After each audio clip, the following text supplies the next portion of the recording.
Uh, we'll see how today goes. I want to thank everyone who is joining us for day 3. Justin has to work. He couldn't take 2 days in a row off of work. So here I am. A lot of this stream is going to come down to me interacting with you. I'm going to be doing the nows live from the draft room. So you get to see me make multiple errors as I go about doing my nows. And there's also going to be guys I don't know about or guys that I was not highly focused on. So you're going to see me doing the research. You're going to see what happens on draft day.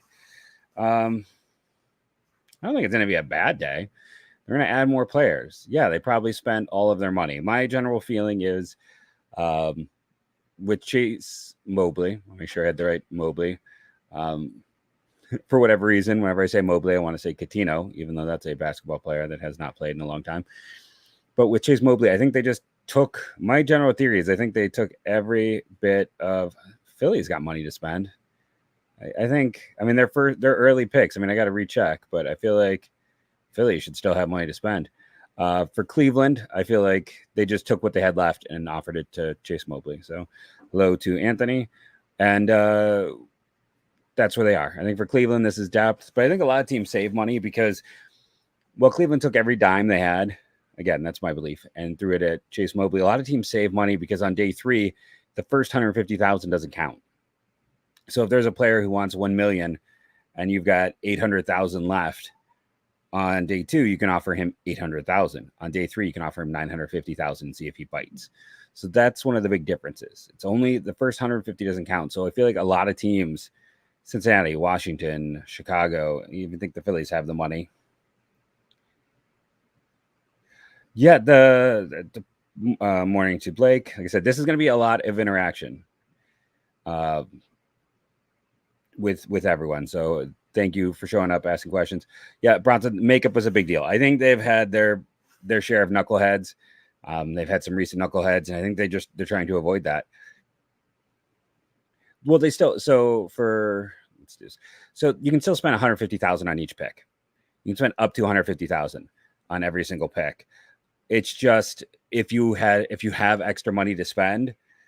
So I brought this up a little bit ago, but again, so let's bring up again Cleveland guy. So to Star Wars 99, I think Phillies have money. I think it's going to be a good day for you guys. But if you spend $700,000, only 550,000 counts against your cap. So that's why teams stockpile money.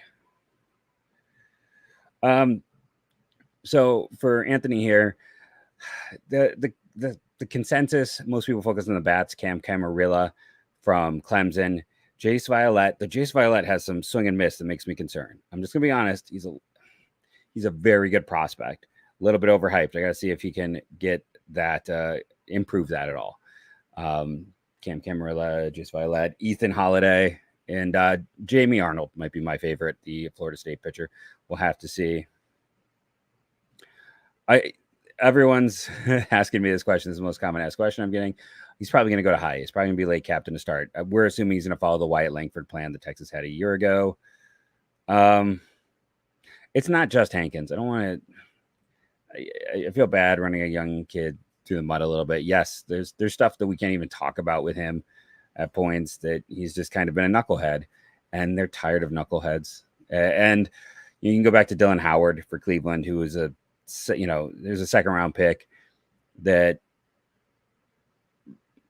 was probably the worst second round pick in franchise history. It was a knucklehead, and I think they feel it's harder to get a lot of great information on high school kids, so they're doing extra work. I just want to say thanks for joining us. Even though you're not a Guardians fan, I'm going to be talking about all of the picks as much as I can. There's definitely going to be guys I don't know. Day 3 is a time for me to be like, who? So there's going to be some definite points in this one.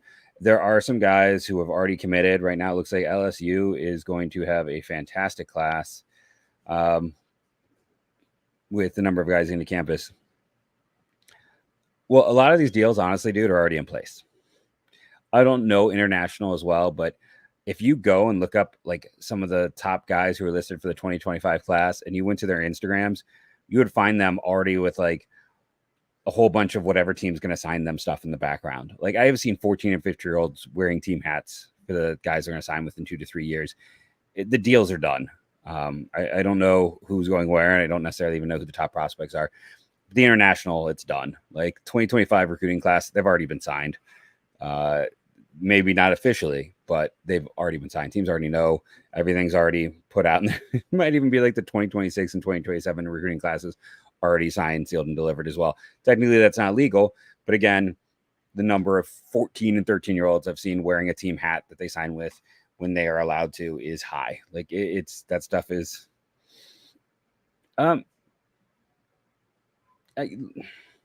so yes, I am 31st on my board, but the reach allowed you guys. So one of the things that, again, and I believe I should trademark this. I believe I was the first to come up with it, is when you do something like they did, it's not really a reach as much as they traded down. They used that extra money and they had a pretty good draft. I'm trying to, let me pull up everything else. But what they're doing is they're going for a player they like. They're getting monetary savings and using that monetary savings to sign other players to come back and get, like, Carter Johnson's a fantastic get. Aiden May, fantastic get. Gage Miller, he's a very interesting player, high contact, not a lot of chase. Fenwick Trumbull is a guy who's had really good data. James Madison. Peyton Green is a guy who, like, slid on boards but has good traits. Nick Brink was a guy I loved out of Portland. Like, they came back and had a very strong draft. And a lot of these guys, Jacob Jenkins Coward is going to be oversaw in the 8th. Dub Glee oversaw in the 9th. Michael Snyder is, he's probably a senior sign, but by taking more Orlando, and yes, technically reaching, item 31st on my board, that's how they come back and get the next few picks and and they might still have money to go today. That's why they got constant guys in the top 250.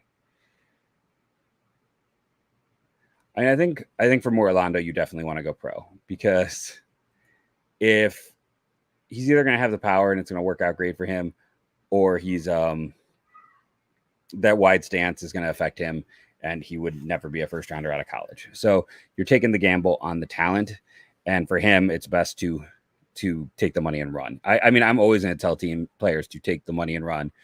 I can't remember who took Andrew Dukanovich, a Indiana high school pitcher 2 years ago who was a first rounder. He would have gotten, close to $2 million. He goes to Vandy, has 2 injury-plagued years, draft eligible sophomore. He's probably getting, instead of getting close to $2 million, he's probably going to get like $200,000. It's always smarter to take the money and run. I'm sorry. If you're getting a big offer, you should go, because most of those contracts too, they also, it's not only like $2 million, it's $2 million plus the team is going to pay for your college expenses. Do you think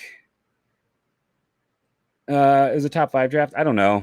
I haven't really sat down and looked at all the drafts. It probably. It's a hard evaluation because it's top 5 based on names, not based on like performance and advanced guy. It's the names, right? It's these classes. Like I see this one, like CBS doesn't have a super in-depth draft guy. They have guys who do it as like a hobby, or do it because they need someone to do it. So they're looking like, oh, they got a bunch of guys in the top 100, and Cleveland's going to be ranked there. I don't know if I would say they're number 1, honestly, but I think they're probably in or around or close to top 5. I like it a lot. Charlie Condon was not drafted out of high school. He didn't even have a scholarship. He was a walk-on at Georgia. He was not drafted out of high school. But we could talk about guys like Nander DeSadinis, who went to Florida State, Drew Mendoza, who went to Florida State. And there's a lot of guys who have swing inconsistencies. If you are the guy, swing inconsistencies aren't going to get fixed at a college more often than not. Like, college coaching is one of those things that it's fine, and there are some great coaches, but a lot of colleges, like South Carolina, is where Orlando is going to go. South Carolina, let's make a list of the guys we know from that program. I think Clark Schmidt was there, but I could be wrong. It's just one of those things. I don't think it's it's better for him to go pro. It's not what he's done. He's just had, he's a player who's had a lot of things, some of which I can't even like go in depth on, but like he's done in Cleveland. Let's just put it that way. He's not with a minor league team right now, and he's probably going to be released relatively soon. It's just you got to be a lot of small things, and the other thing too. It's like Ethan Hankins, and I've talked about Dylan Howard. They're guys who kind of ballooned up after being drafted, and that's also one of those things that they want to watch about. Like there is a tendency for high school kids to sometimes do stuff like that. There's more to that with Hankins. I just can't get into it. I like Brady Day. That's a good pick in the 10th round. I want to say I could be wrong there. And where they got him, he's probably a utility guy, potentially a future utility guy. You're getting him late on day 2. That's solid. Yeah, that's kind of my view on CBS. Like again, and I like the guys there. Like I think RJ Anderson's there, and he's fantastic. So they have some really good dudes, but it's just this isn't their forte. It's a perfect Tampa week. Well, I mean, why would you be concerned? Tampa's been so much better than the Marlins have been over the last 20 years. I think it's the correct approaches. I would most definitely take their approach. I mean, they're putting on a clinic. Like you should want them to do exactly a Tampa draft. Like I said, Morlando was not my guy there. When I did draft capsules for Locked On, I did not make a draft capsule for him because I didn't think he'd go in the first round. But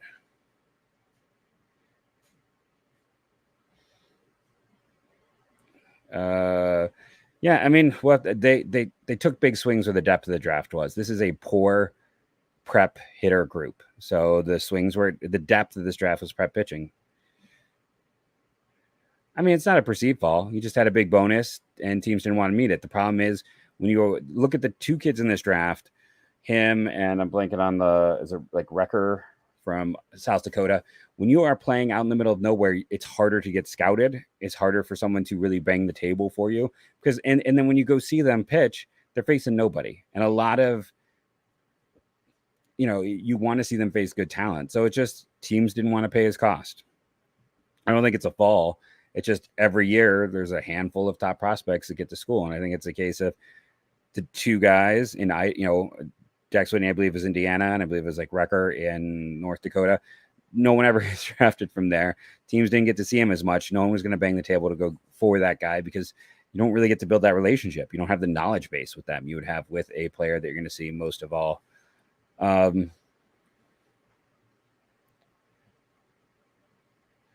No.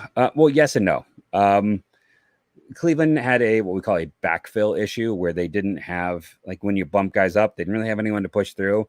And they don't do international pitchers for the most part. It's only international bats. So they kind of need to refresh with pitching. And, some of the knuckleheads, there's not a ton, but there's been enough through the years that it's probably affected them. But I think this is more about just lack of pitching in there. My best available.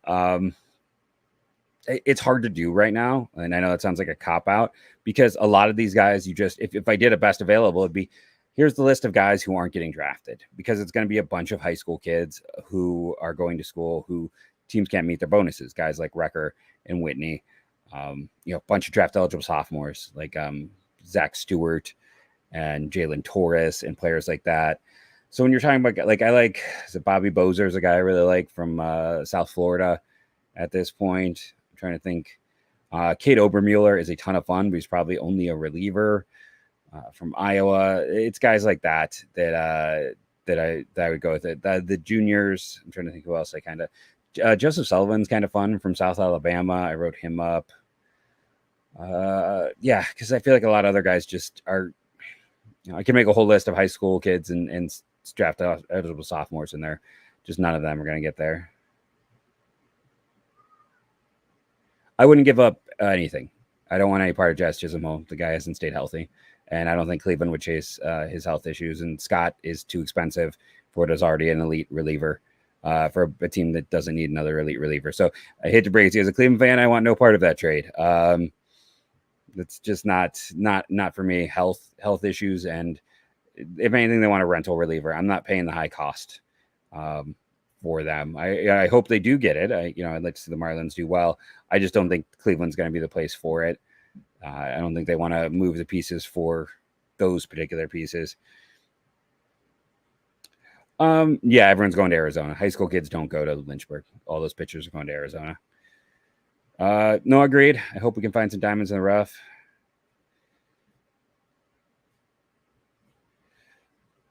No, I would not. I would rather that the Guardians drafted Bazan. He was my number one guy. So I Condon. There was just a little bit of things here and there. Yeah, I agree. I'll get back to you, Brian. I agree with Matan. I talked with him. Justin and I had a big debate on Camarillo yesterday. I think he is a solid get. If you can get him, he would be on that best available list of juniors. I just wonder if he's going back to A&M. I mean, it's recency bias. I'd have to look at a list because my memory isn't good enough. It's like Bresnahan was fun a year ago. Reebok is a big speed guy. I kind of dug Mike Capri's. It hasn't quite worked out for him, but I'd almost have to look at a list. And there's definitely gonna be some hits or misses. So I don't know if I look at a list because it's sometimes you get infatuated with the wrong dude, just in terms of skill set, where you think there's going to be more to it, and then there just isn't. But yeah, last year it's like Barrett Reebok and his speed, Bresnahan.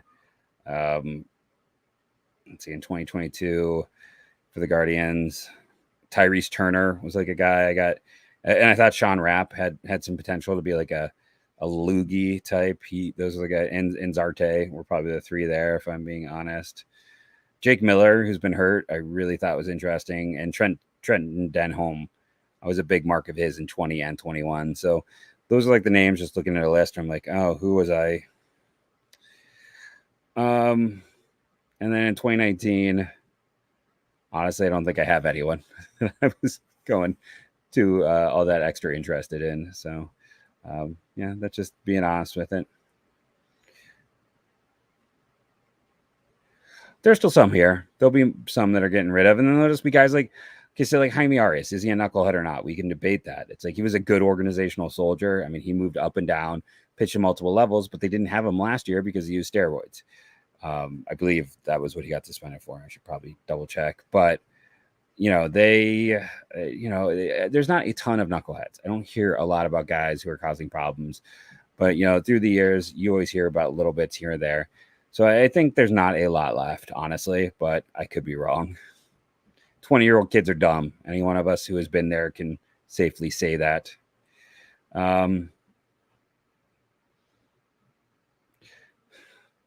don't know if any has. This is an organization that's just genuinely terrible with prep pitching. I'm hoping it changes, but you can go back to 2000 and look through the number of prep arms they've taken early, and there is not much to show for it. I mean, if I were to dig through Baseball Reference right now and just look at prep arms Cleveland has taken, if I wanted to find a prep arm that has made 20 or more starts, I would guarantee you have to go back to CC Sabathia to get there. And I think that says a lot because he's retired. So, I mean, Clemmy is made some big improvements this year. There's some hope with that. But there's a big believer in them that they can get these guys to go. And, Clemmy was a big risk a year ago, and they took a lot of. And the interesting thing is Clemmy was another bad delivery, command control, a raw kid. And this year, I mean, every single pitcher they drafted is not clean. So they think they can fix it. And I'm not going to argue with them. I wouldn't say anyone's impossible to trade with. I just don't know if they're going to trade a guy with that much team control. Do you think these picks slot into our top 30? Dowdy is probably, he's in the top 10. I don't think anyone else is. I mean, I probably, of the players they took, I had Cozart next highest, then Oki, then it would have been Mobley and Sullivan. I mean, Cozart's probably going to be outside the top, in the teens. Mobley's going to be in the Oki. Cozart and Oki might be back end top 10 or the teens. Mobley is probably back of the teens, and then Sullivan's probably in the 20s. The other guys wouldn't be in the top 30 because I think Schlesinger is a reliever. Aiden Major's not going to pitch for a year and a half. And yeah, I just, those are more depth arms than than anything else. Like there's a chance. I mean, they've had success. You can be a depth arm and be more than that. It's about development. But right now, that's where I would do it. Yeah, you're probably right. I mean, he's doing better. I still don't know if I'm going to guarantee him anything beyond that. Like he's doing a lot better. People say I'm a hater. That's fine. I was always a little bit lower because of control, but we'll see. I don't know if he gets a shot this year, though. If I'm being honest, I think it takes a few more injuries for him to get that shot this year. Yeah, no, I mean, Tim Herron is the only 29th rounder in franchise history to play for Cleveland. Jonathan Van Every and then Jack Fimple, I believe, are the other two, but they were both either traded or released before they got there. Schneemann was a 33rd rounder. Cody Allen was a day 3 guy. Zach Plesac, love him or hate him, it's good value as a day 3 pick. They've had dudes in day 3. They've had, I wish that what was Indians Baseball Insider at the time hadn't gotten completely scrubbed. I did a whole piece about the Guardians/Indians best pick in franchise history in every round. I went and did the research from 60 to 1 so I could go through, and then I would still have that. And unfortunately, I kind of lost. I don't know if I still have all those articles, but I did all the research so I could go through and tell you every single round. So you can find talent. There's no doubt about that. Okay, first round. This is a good question. Thank you. I like this one. Round 1.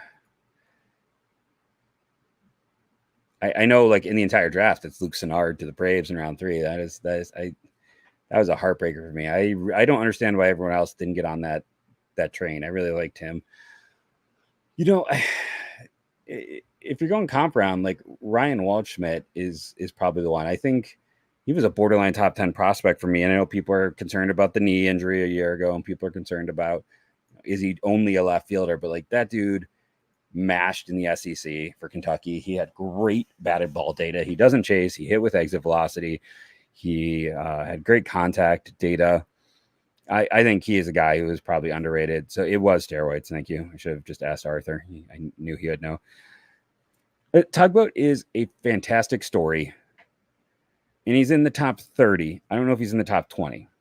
And everyone loves Tugboat because he's a different body, a different approach, but he's still, his secondary offerings are solid, but the fastball is not great. Like he's not a guaranteed slam dunk prospect. He was a guy with good stuff who's dominated every level. So he might be one of those guys who finds a way, but there's also a lot of Will Dion there, and Dion's doing better of late, but sometimes you gotta, when I see people who only do stats for prospect rankings and put them in the top 100, it just kind of, it frustrates me because it creates unrealistic expectations. And Tugboat's, I think he has the potential to be a back end starter. He's been older in his level of competition, and we'll see how he continues to go. And it's going to be huge when he gets up to AA.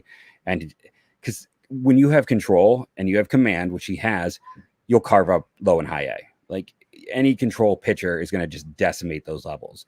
The hitters down there are so undisciplined. And since they got rid of short season ball, those leagues are so bad now that any pitcher with Tugboat's general command is just going to slaughter those levels. So he is a fantastic prospect. He's a fantastic story. He's probably like high 20s for me. We got Justin here. He is going to be chatting as well in the chat. He's at work, so he's getting away with it when he could. Furman and Benson are so very different. Like Will Benson he's not Travis Bazana with work ethic, but in terms of Cleveland Guardian system, he's the closest they've had to that. He is the guy who works, and that's not to say Furman doesn't work, but it just, in the physical tool level and everything else, like Furman is probably trying to work his way into being more a utility guy. Benson had off the chart physical tools and off the chart work ethic. Furman's got a good work ethic. He's not one of the knuckleheads we talked about, but like Benson was just a whole nother beast. And he had to do it multiple times. So I think they've done some swing changes with Furman. I think that's helping him. No, I agree. I 100% agree. Like, like every single pitcher they drafted has like violence and concerns, and they've got it except for Favors. Like Favors has, and he's the only guy that really saw with extension. So I gotta do more research into extension and see how much you can work with guys to do better with it. But it's like his extension is great. He's got a pitch mix that's solid. It's just hard to evaluate because of the level he pitched at. But Favors is not a throwaway. I mean, he'll get a low sign because he's a senior, but I 100% agree with that. It's the whole thing where he just didn't have it there. Yeah, there's concerns with that knee because he tore the ACL in his knee last year at the Cape and had surgery. They go play independent ball. And then you hope you can play well enough to get discovered. Very rarely are there guys who get, there's not a lot of undrafted free agents because there's now a limit on how many players you can have in the minors. So any guy you add, you have to cut. Jays day 2. Let me look at them because, again, my memory is not strong, so I have to go and look. Johnny King is a really interesting player. In round 3, he was a late riser. Sean Keyes was one of my favorite draft picks. That guy was in the green on all of his batted ball data, low-level competition. Mechanical engineer at Bucknell who does a lot with robotics, super smart kid, did really well on the Cape, hit the ball super hard. That was one of my favorite picks, probably my favorite pick of theirs. I like Jackson Wentworth out of Kansas State. He could be a reliever, but he should be a fun mover. And, those are kind of the names that really jumped out at me in terms of the guys I really liked. I mean, I thought they had a solid draft for the Jays. Charles Nagy was like an all-star. I mean, I'm thinking like Tugboat Ceiling is closer to Josh Tomlin, maybe a little bit better. Maybe people don't want to hear that, but like I think he's more of a 4-5. I mean, Nagy was a solid 2 type.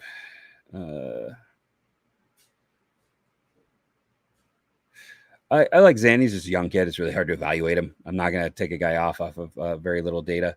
And then Evan Kula,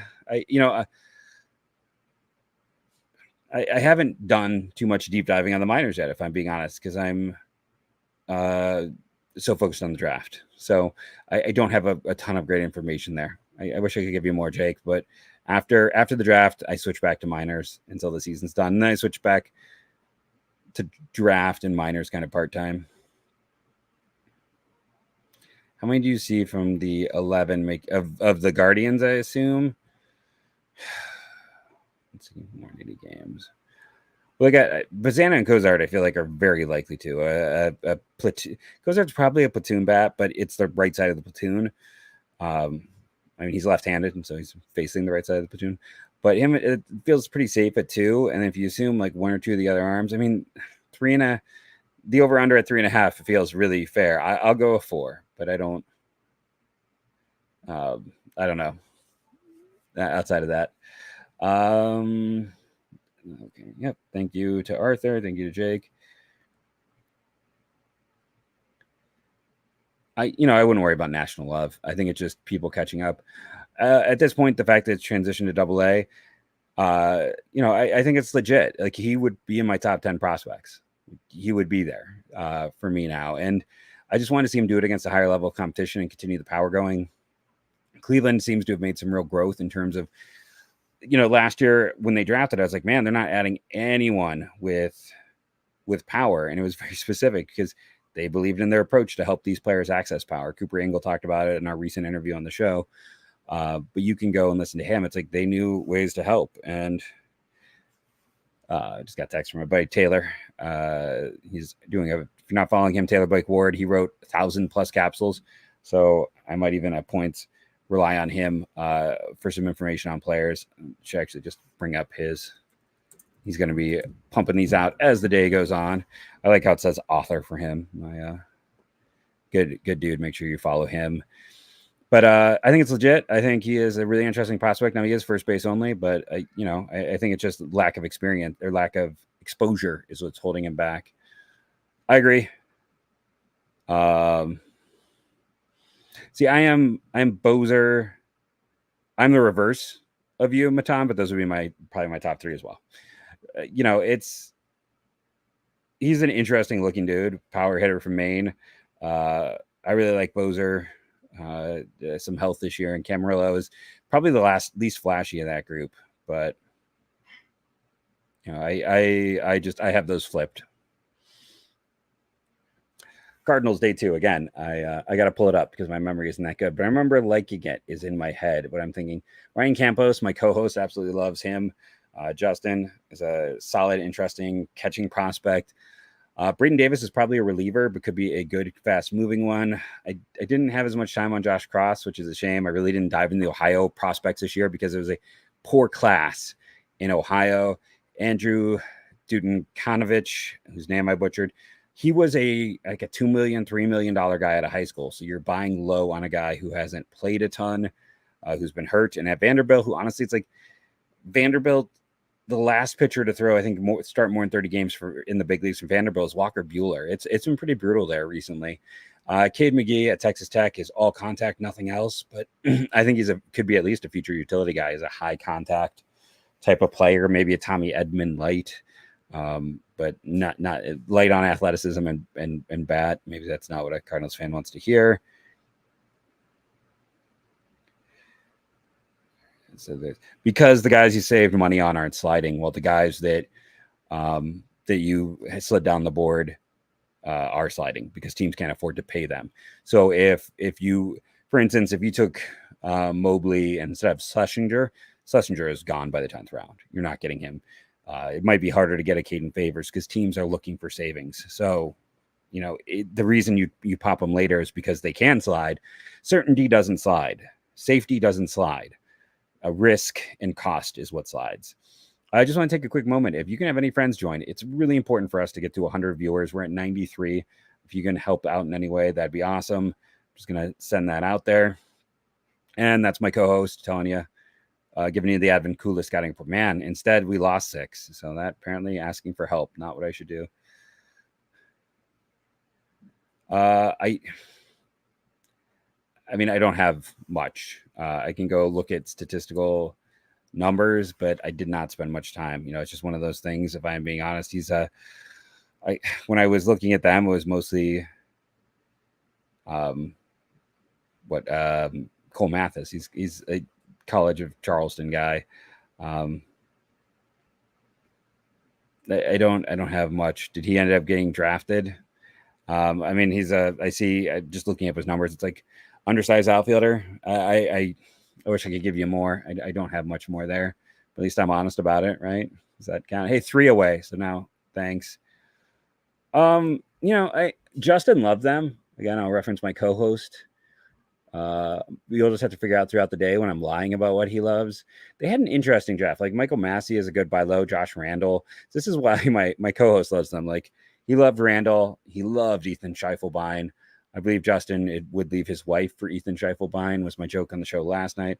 It's a solid, good draft. It's like a BB plus draft. Not that we should give grades. Man, I'm going to stop asking to get to 100 because every time I say something, the numbers drop off. Kyle Robinson from Texas Tech. Zach Collier we're starting with the college guys.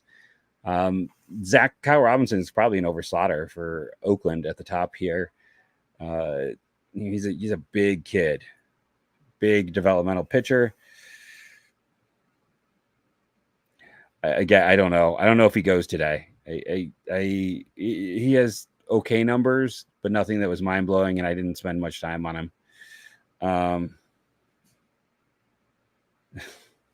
No, it was a great one there. So there you go. Also from my co-host. Yes, much. Jose did well in the home run derby. Well, thank you to Noah. I'm trying, and thank you. We're over 100. That is huge for our little show. So thank you. And again, I'm not going to know things. Like this is just points where I am going to be less knowledgeable. It's hard on day 3. I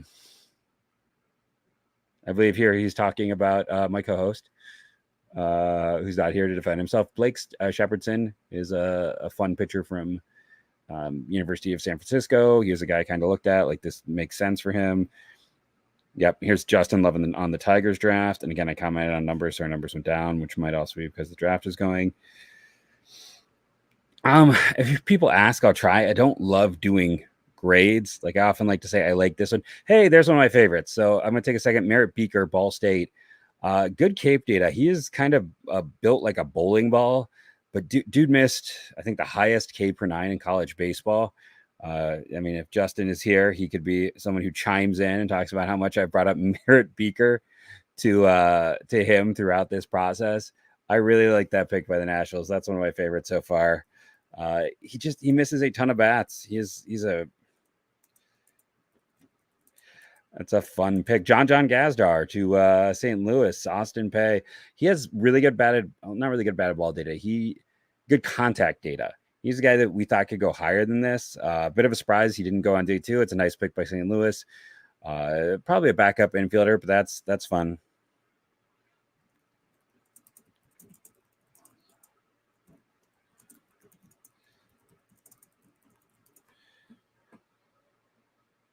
Let's see. I know there's always dead air. What picks do we have today? We pick every 10th pick, or every 30 picks, 10th pick in each round. No, because they're probably not keeping Naylor beyond this year. Kafis might be more the trade piece. Ooh, there's an interesting pick. And Ralphie is far away. Jalen Flores, he's a draft eligible sophomore. Those are hard to get signed. I mean, they'll probably get some bats in here. They're going to take best guy on their board. Trey Gregory Alford had some of the highest velocity at the combine. Anaheim, I thought they had money, and they get a big one there. That is a fun one. He is a kid from Colorado, 6'5", 235, like built, throws really hard, developmental pitcher. So that is a really fun pick by the Angels. That's probably the most expensive guy so far. Borderline top 100.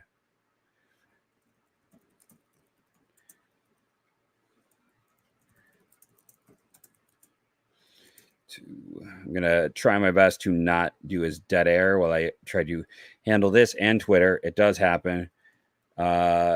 Okay.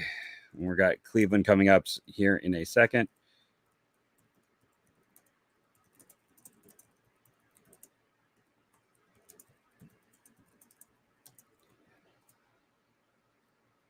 Apologize as I'm trying to poorly multitask. Garrett Howe out of Samford. I believe he's a senior. I liked his data at one point. I'm going to just double check and look at my data sheet. I remember looking at him. Or maybe I hand entered his data. And I was kind of interested. Yeah. So the thing about Garrett Howe is great contact, great chase data. Some of the best chase data. He never chases. Garrett Howe never chases. He has excellent contact. He has no power at all. He has some of the worst power in this class. So you're looking at a guy who's a senior shortstop, some good athletic traits, I want to say, but it's all about he controls the zone. He controls the zone. Like I said, top 3 chase rate in college baseball last year.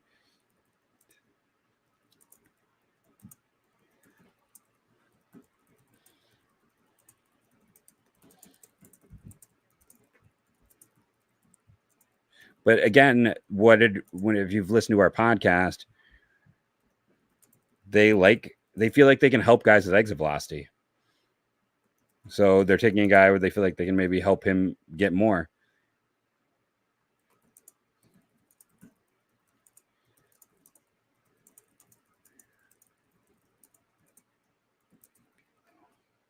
So that is an interesting selection for sure. I like it. Not everyone loves it.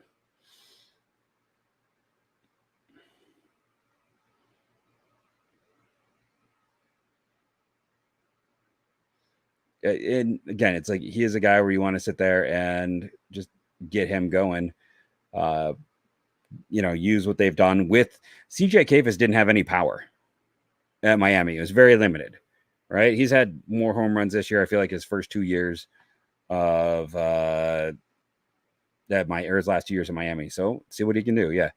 Woody Hedin had the lowest chase rate. He went to the Tigers in college baseball.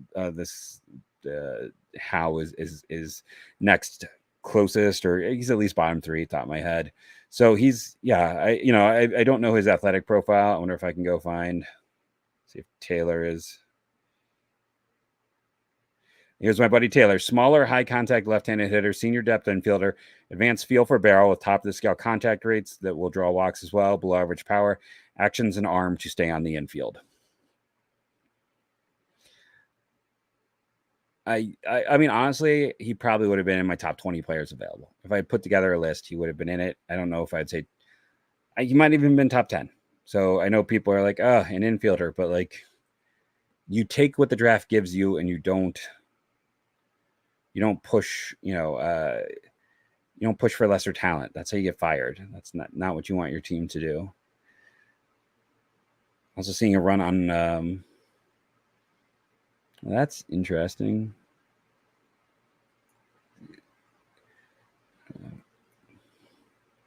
Oh, because that's birthplace. Never mind. Now that makes sense.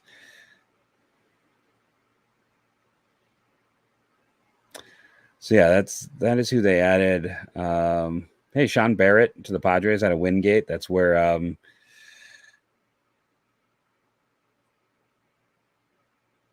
Guardians have all of that. But Wingate, that is where Seaver King was from. So he played with Seaver King there. Oh, Cubs get a prep player in Ellis, who's kind of a big kid. I believe he was an Arkansas commit, maybe. But I think a lot of people thought he was going to school. Kansas kid. Kansas isn't always the best state for baseball. Neither is like Ohio, so don't get defensive if you're a Kansas person. But he was a guy I thought was getting to Arkansas, so that's a nice get. Yeah, Cuvée is interesting. I think he's draft eligible next year, if I'm right. He might be a draft eligible sophomore. He has mashed throughout his time. And right now Cleveland has become Miami Central. They might draft Andrew Walter's little brother today. Watch out. Seattle with Christian Little out of LSU. Christian Little never quite developed the way I thought he would at LSU. I think he is a senior. He's one of those guys that I thought would be a lot higher at some point.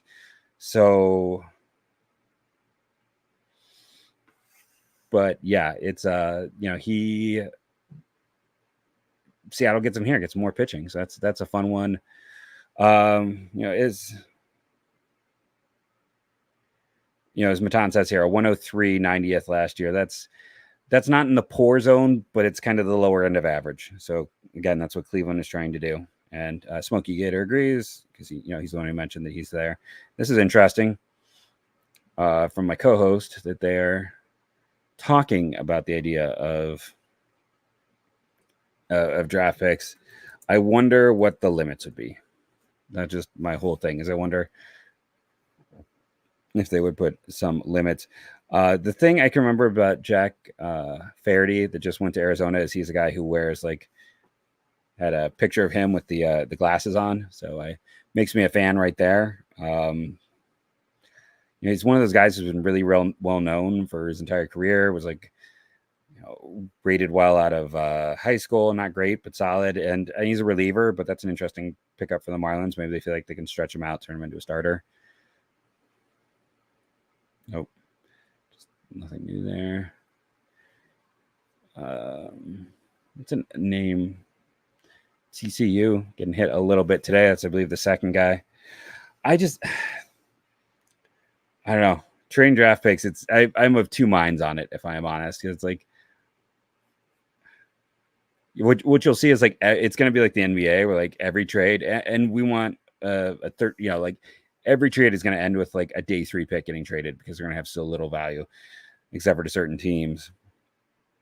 And teams will be more willing to trade day 3 picks because they don't affect your pool.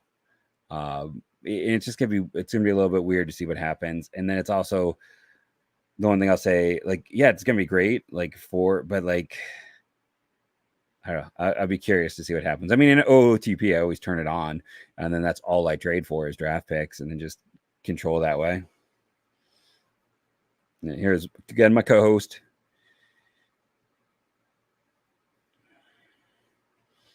Yeah, so he bounced around as the way of it. Just it's a nice pickup by Seattle. Seattle's done a good job of pitcher development. So Christian Little here, I like that one. My draft tracker is at a slow pause, so I'll just take a moment and I mean, I'd watch.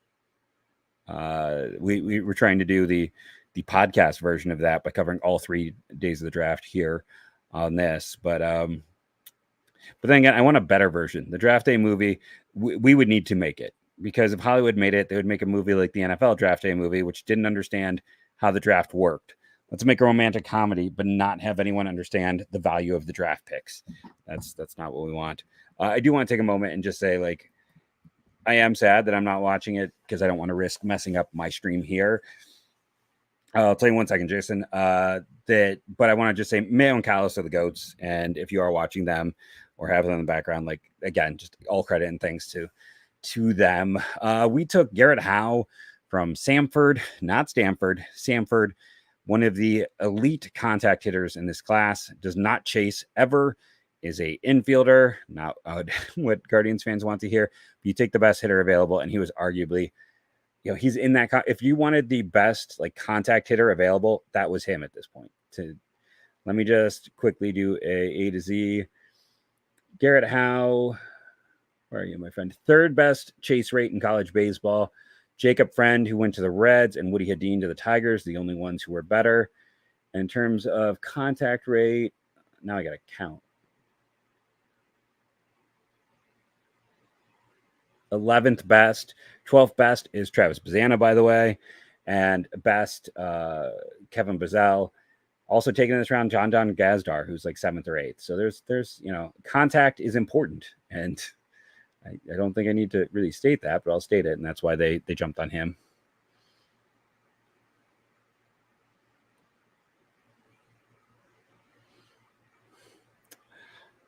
So I'm not going to answer this because then my co-host answered it pretty perfectly, which is it would 100% be the why am I blanking on the terrible owner's name?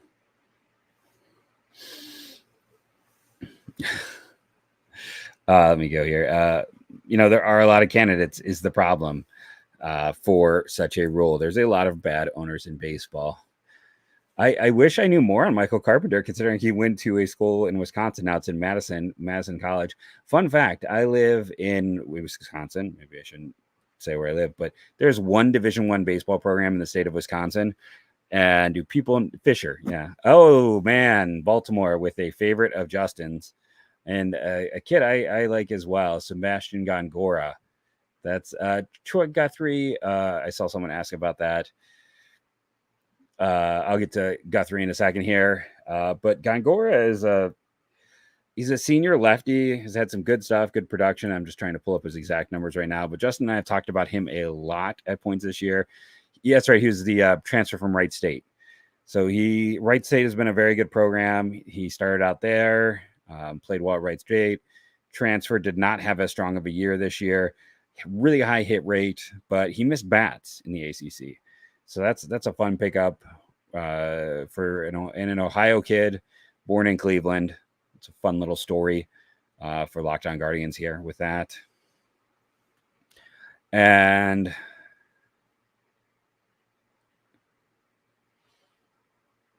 so there we go. Again, co-host. And then I promised I would go back and talk about Guthrie. I didn't have a lot on Troy Guthrie. I think they should be able to sign him. He's a Florida Gulf Coast recruit. That's not the biggest one. Low 90s thrower.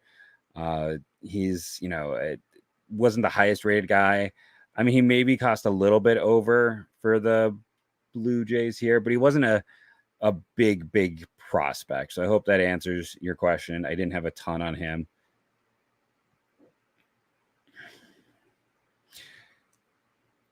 Yeah, this is definitely time. College pitchers tend to fly at this point. That's interesting. You don't see a lot of guys from St. Louis University. I don't know Patrick Clonsey. Braves are good at finding guys. They like smaller guys. He's a 5'10" guy. St. Louis University, Missouri. I almost went there. I was like one of the schools I got into. It's an engineering school more than anything else. They're the Billikens. I know occasionally they do the NCAA tournament, but I don't know if now I kind of want to go I've got my thing. See how many guys from this university have actually made it or even been drafted. It's just very unusual to see that name pop up. Flights of fancy, as it were, happen sometimes. Pat Clonhissy. So I'm laughing because he's listed. They have him listed as a pitcher. Oh no, they have him listed as an outfielder. I'm laughing because he's another Purdue transfer. We just actually a lot of guys, but it looks like maybe older era. Not a lot since, let's put it this way, not a lot have gone recently. Guys who were born used to be a hotbed. Garrett Acton is probably the biggest name, but Purdue, man. Purdue has a lot of guys transfer out and produce other places. That is a University of Purdue baseball. We help talent find a better place to develop. I don't know. Dalton Pence. That's a fun one for the Tigers. A guy who's been hurt, but has missed bats. It's just they say Tigers. I'm going to say Rangers. Pence is interesting for the Rangers. Like he's a guy I kind of looked at points. Let's see. Titan Hayes. That's a great name for Titan Hayes. Oh, I was kind of surprised. I thought the Austin Pay bats were really kind of the calling card there. I think Titan Hayes is doing himself some favors right now in the Cape. It's limited. It's not a ton of innings, but he's been missing a ton of bats so far in the Cape. He's a reliever at Austin Pay.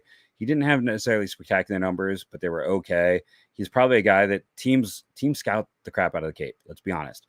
So Titan Hayes, this is where I'm getting. Titan Hayes was probably picked. Hey, there we go. Ali Camarillo goes to Oakland. Sorry, I'm ADD and can't get my medication anywhere, so I'm gonna be extra like squirrel. But Titan Hayes is probably a guy that it's based on their time spent scouting at the Cape. He's at the Cape and performing right now. Logan Barrier, best Big Ten reliever. I mean, the Big Ten, though, is just not a big conference anymore. Yeah, we are authority of monetization on. But Camarillo is, I would have had him as one of the three best guys available who I thought had a chance. Justin and I debated him yesterday.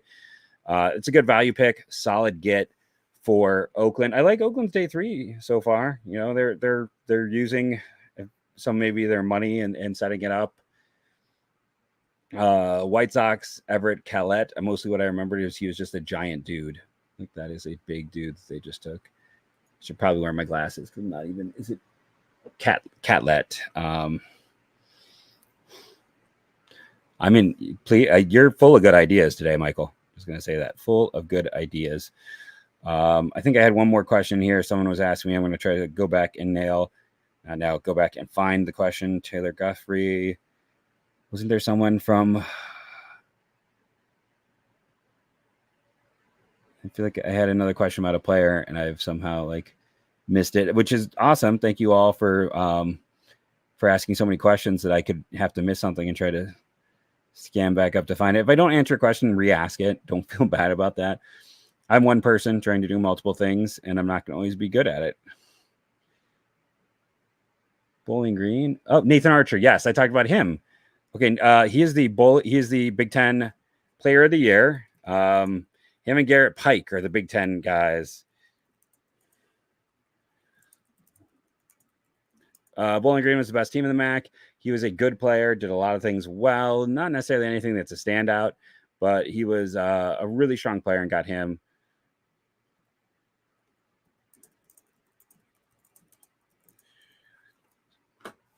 So I'm happy to see that.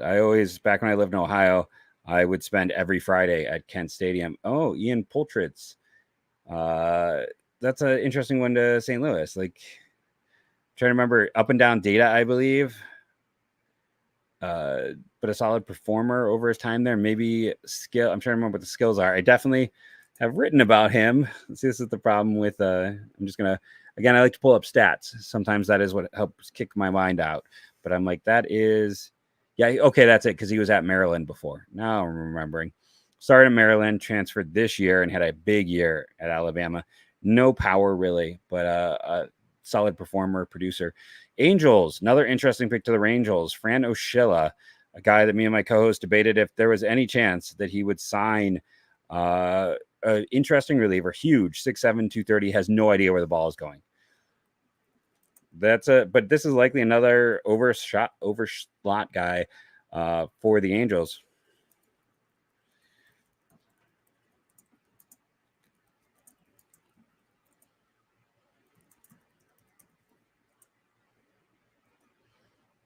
So that's another reliever for the Angels. The Angels are trying to do the all reliever draft. I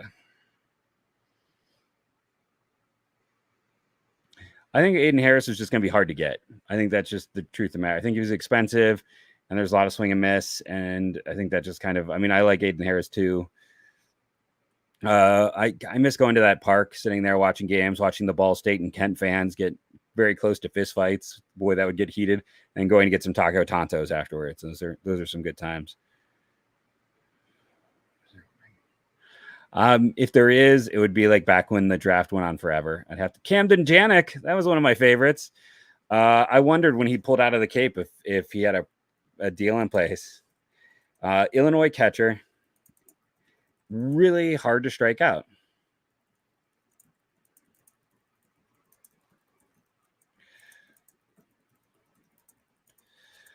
He had good numbers, good performance. It is the Big Ten, but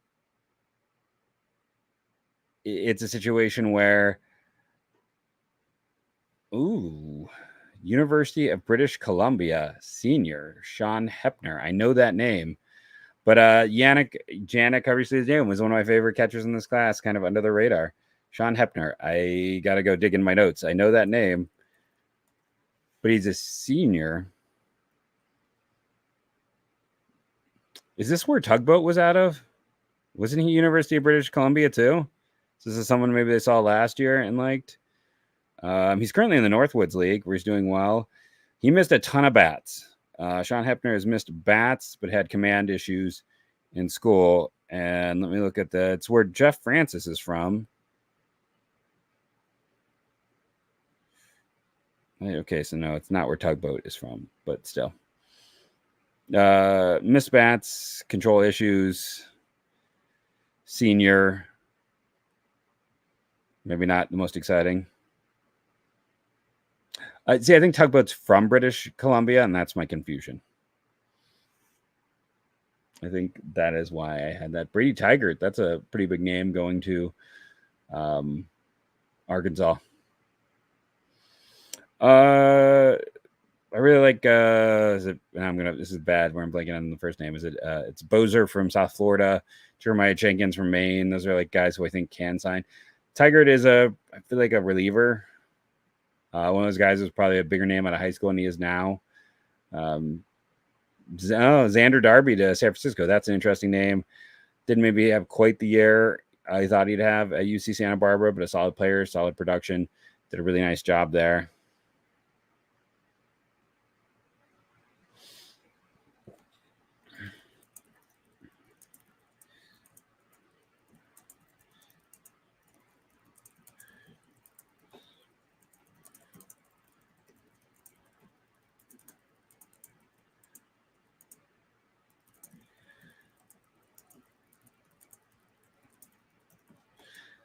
Additionally, like I said, Hepner is in Thunder Bay of the Northwoods League. Probably won't get to see him now, but he is has a walks per nine of nearly 9 there.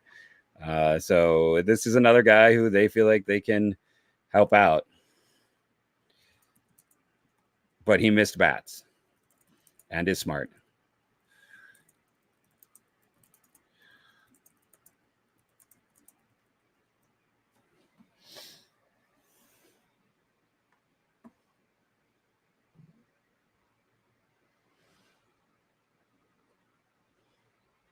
Okay, bouncing around. Yeah, we're already into the 12th round, dude. It started.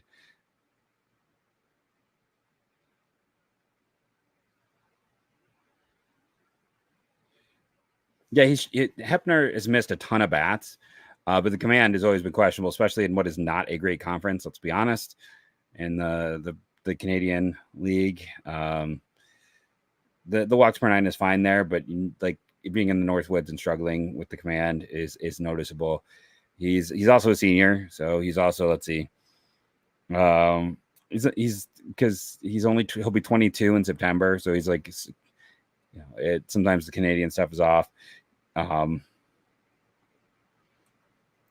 say the best combination is I'm forgetting his.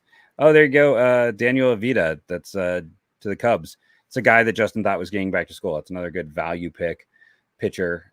Just went to the Cubbies there. The best name is a name combo, and that's I think Trenton Youngblood, because he's from Transylvania University. No one's beating that. We had Youngblood from Transylvania University. That's the pick of the draft.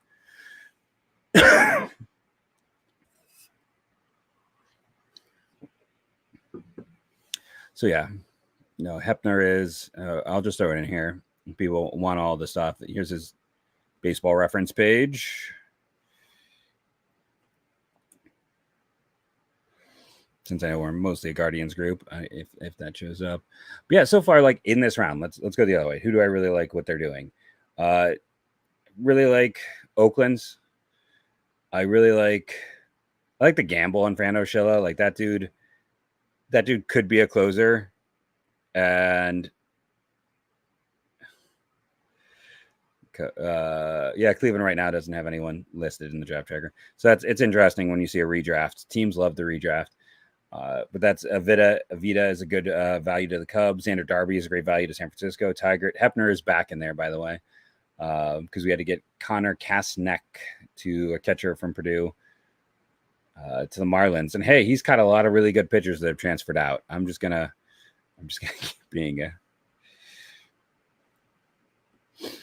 keep being a jerk about Purdue. They just have a really weird history of guys transferring out.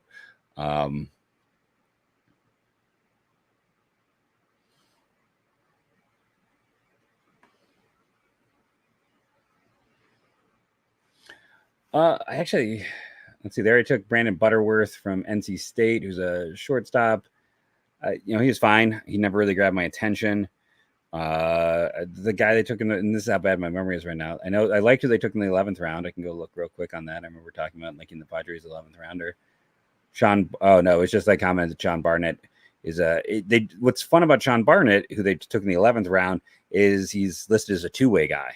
So that was kind of interesting, that, just seeing that in general. Now I can do my rant that there's no such thing as a two-way player, that we should just accept that Ohtani is a freak of nature and that unicorns exist, and then move on. It's just not going to happen. It's just hard with the Dodgers because they don't have money to spend. I don't think so. I liked a lot of the picks the Dodgers made. I remember because I got a buddy, and I don't think I can reveal that he's a Dodgers fan because it might get him in trouble. But it's like Elijah Heinlein is a really good defensive shortstop from Oregon State. Then they took Chase Harlan as a fantastic prospect in round 3. Kellen Lindsey is very much so annoyed with myself. I had him in every single mock up until my final 2. So I'm like, the Dodgers like speed, and they didn't do it. I can give you a Howe recap. So what's great about Howe is he has the 3rd lowest chase rate in college baseball last year, and the 12th highest contact rate, which is just the 11th. The 12th highest was Bazana, so he's in front of Bazana for contact.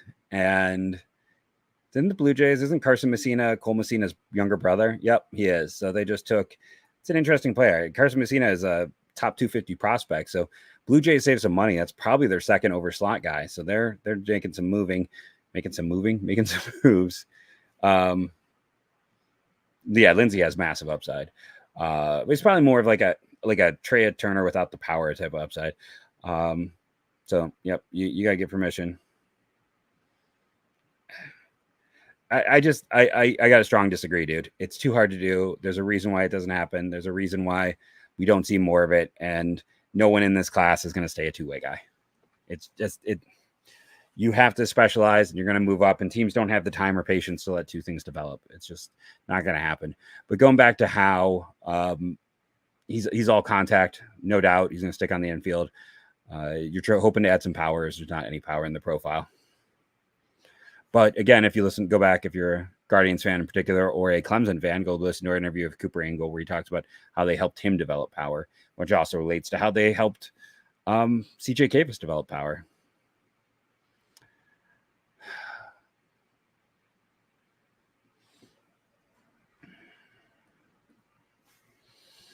That was my sound. I don't know. I am betting in the overall top 30.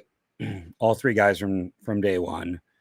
And I would only put 4 of the guys from day 2. And then that's probably it. So somewhere between, I would say maybe 6 to 7.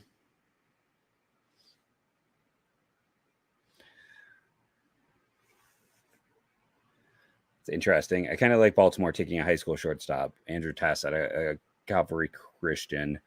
It's a program that has a history of good of production and of guys getting drafted. So you know that he has caught a lot of strong pitchers. I'm kind of going to see if I can pull up his perfect game data.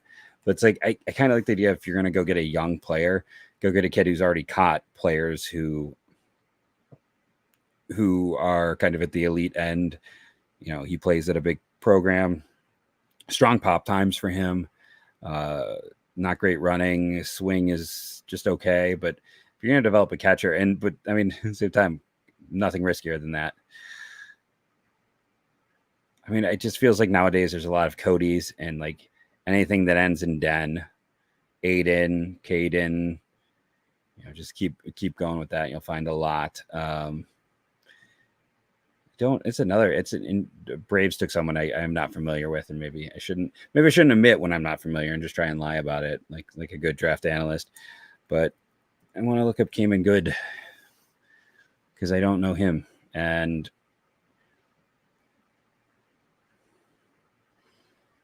he's got some nice velocity and spin because the Braves are good about finding guys. That's why I wanted to go look him up. It's kind of a fun guy who's a little bit off the not undersized righty. Atlanta and Cleveland love undersized righties, so that is a fun one there. Ryan Verdugo to the Astros, yes, related. Oh, hey, my Diamondbacks just took one of my dudes. I watched John West opening weekend and kind of dug him. I think you can add to his frame. He's got some nice extension.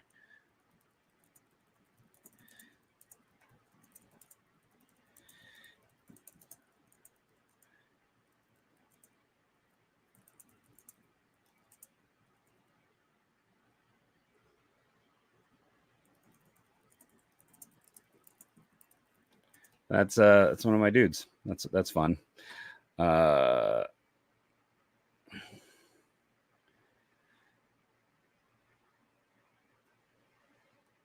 So AJ Wilson. I did not spend much time on Greensboro, so it would just be kind of looking at a quick look at his numbers and getting back to you that way.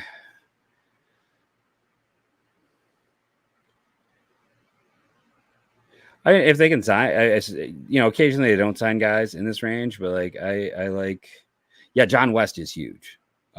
He's got really good extension. It was very easy velocity. I watched him against Kansas State, and I came away liking him more than I liked Kalen Culpepper. Wilson is a reliever who started at North Carolina, started at East Carolina, bounced to North Carolina. He's older. It's his 5th year in college baseball. He's going to turn 24 in December, so he's ancient in baseball terms. Reliever only, missed some bats, good control rate, like a decent developmental reliever, but also his age makes you wonder about his statistics. So now time for me to talk about John West some more. Come on, where are you in here, Justin? You need to confirm. John West has been someone I've been talking about. Hey, Riley Huge. Speaking of pitchers, Giaga's own Riley Huge goes to Oakland.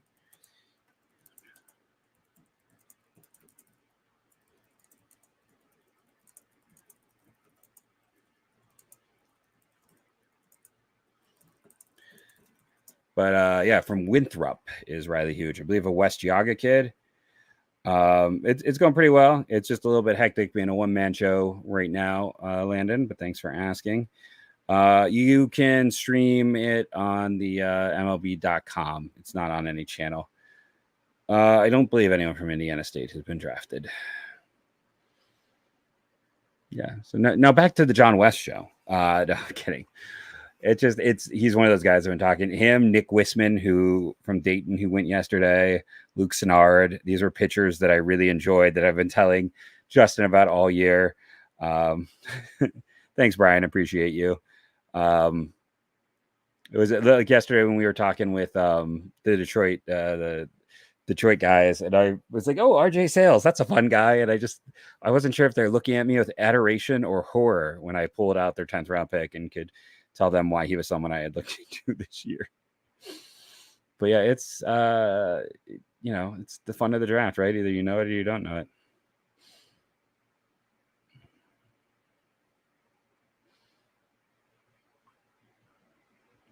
So let me go. And the other thing I should do is very quickly look up my buddy Taylor, see if he wrote up Sean Hepner. Where are you, Taylor? I know you're in here somewhere. Because he wrote up so many guys, so he can give us a little more info.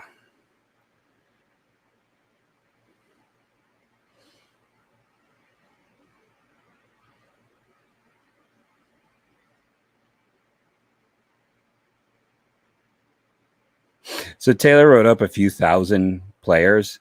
He did not write up Sean Hepner, so it kind of gives you an idea of he's a little bit more off the board.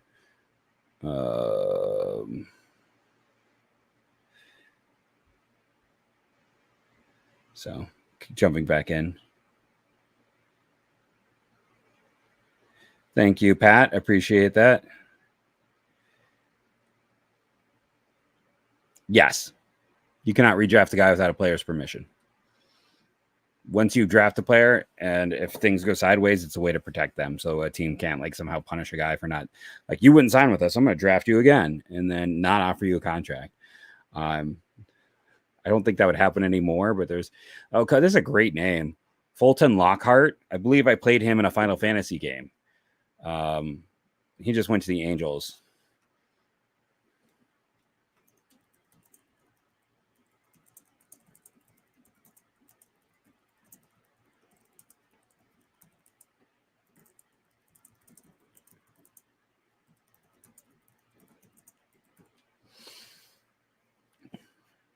I don't know Fulton Lockhart. I am having fun, but I did enjoy. Who did I mean, I don't know if Griffin Doersching became a big leaguer, but like he was a fun one because my first years here in Wisconsin, he actually was from the local high school. And then, God, isn't he? Maybe he was at Georgia this year now. I'm trying to remember the other kid who went to the high school that I taught at, who ended up bouncing around a bit. So he was kind of fun. He destroyed he started out Western Kentucky, had a great Northwoods, got to go to, I think, like Oklahoma. It's great for a kid like that to get to go to a big school. Bennett Thompson, the catcher from Oregon. That's a fun one to Cleveland. They got their two catchers. I mean, he's just, he's a solid defender behind the plate. Guy, I'm going to pull up his statistical performance. Do I actually have him in my batted ball profile? I don't know if he's in here. I don't think he is, but he's like a solid defender, does a little bit of everything, nothing great. That kind of like, he's probably a backup, but is a good performer, a guy who's played well in college, who's just held down his job during his time there. No, I do have. So Bennett Thompson, elite contact, elite chase, poor exit velocity. He's Garrett Howe, but as a catcher. So again, you're hoping you can unlock more.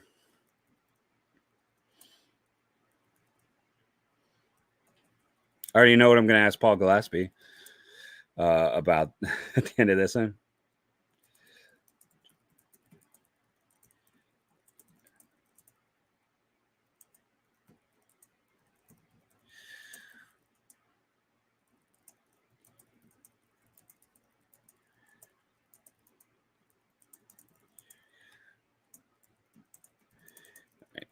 So I'm just getting the tweet out on that. I was going to try to do all the nows. I'll do nows after the draft. I'm not going to make you guys sit through multiple things.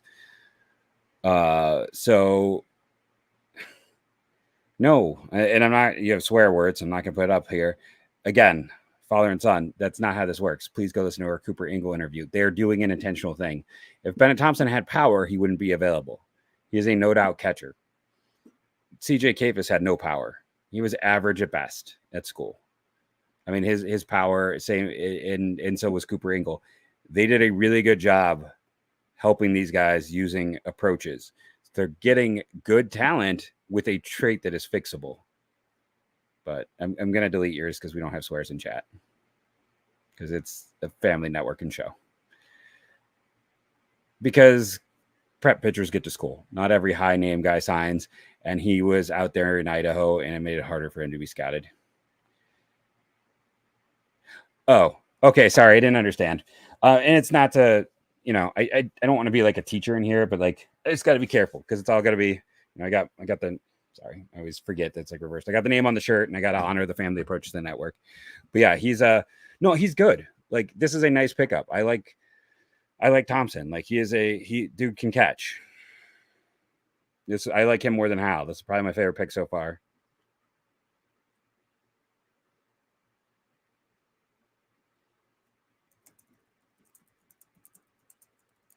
And you want to take multiple catchers, and this team really lacked catching depth. So I think it's a good pick. It depends who your team is. Yeah, so a 102.6 is not good. Ben Thompson is a 101.3. To give you an idea, a 102.6 gets you in the lower half of average. So that's exceedingly kind of below mediocre. So it's not good. You want better than that. Like if you're under 102, you're in the red, which is poor. So that's all that I'm saying. But so that's exactly what I'm saying. It's right. Like he's hitting for more power than ever. And when he was on our podcast again, I know I keep saying that, but it's a good thing to go talk about. So yeah, and that's the thing. Like, and Cleveland works with guys on it. So no, good point there. Yeah, we got a friend in the Pacific Northwest, so that's a great pick. I'm curious if he's gonna if I'm gonna get a DM about it, but I really like Thompson. This is a favorite for me.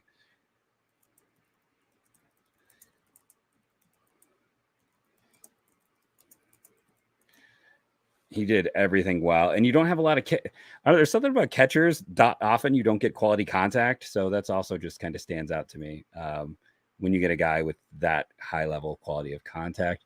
So now I will stop glowing and go look at who else I see if there's anyone in the comments who wanted me to talk about their team as well. Again, I will always go dig, look up, and respond as I'm going through.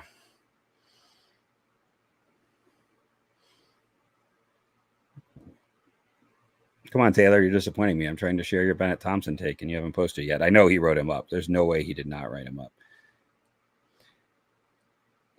So Taylor's right up, my good buddy. Projectable right-handed hitting catcher with contact and approach, twitchy hitter, good zone coverage, solid idea of the plate, athletic with raw catching traits to project a future behind the plate.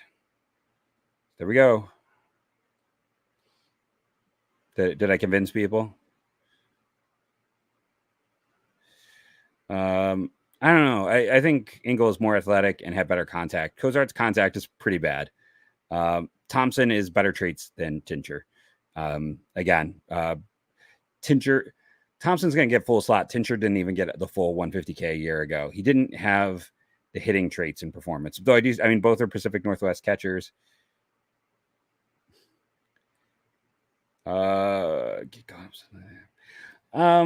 No, I think the first up is the fact that they drafted 40 million relievers. They went so relief heavy. Christian Cortez and Brian Johnson are likely relievers. Fran O'Shell is a reliever. They took another reliever. I'm the Oregon reliever, right? Oregon State's reliever. So I think it's probably one of them who's the first one up when it comes to the Angels.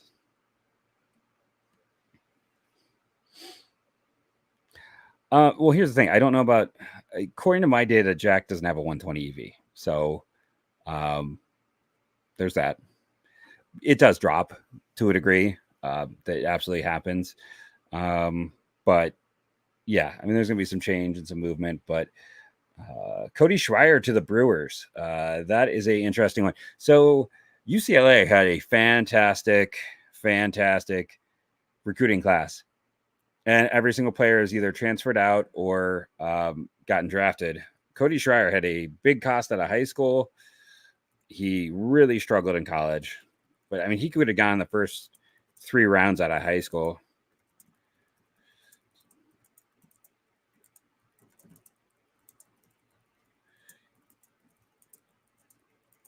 So that's a nice buy low for the Brewers. And another guy, Malachi Knight, I think is the last, and he's transferring out. The only guy left from what was a stellar recruiting class that somehow saw every single guy regress. I mean, maybe. Not a bad call there.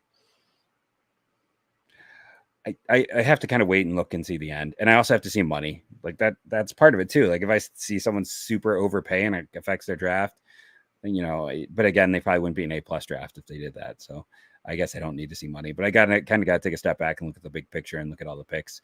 But right now I can't say.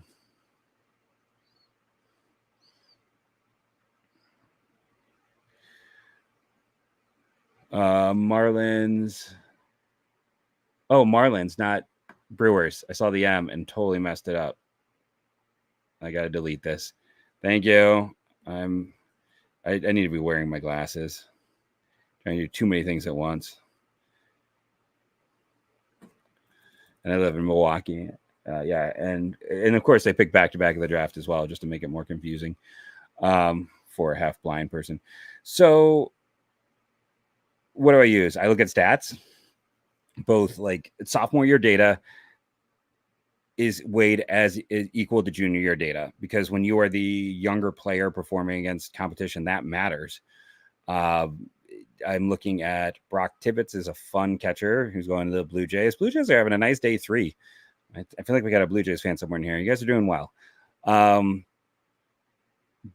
I'm looking at that. I'm looking at people I've talked to for years. I'm not talking to agents. I'll be honest. I got too burned too often. I got a few agents I talk with just for fun, or I'd be like, good luck. But this year, I don't think I talked to any of them. You can tell who out there is getting deep info from agents and who is not. I think it's pretty obvious with the way bad rumors get floated. But it's people I've known through the years. It's scouts. It's, you know, watching video myself, and then it's whatever data I can pull. I mean, maybe I'm wrong. You know, I first admit I'm often wrong, so it could happen. I didn't have them up that high. No, they're doing well. It's a fun day every single man, and part of it's because I know all of them. Like maybe you don't want me to say it's a fun day. Maybe it's better if there's like they're finding some under the radar guys who I have no idea about. But right now I know what they are doing, and that's you know, makes this kind of a fun thing to watch. We're probably not going to know for a few weeks, honestly. Ryan Sloan, we found out today, was $3 million. I think that is the first one we have known in this year's draft.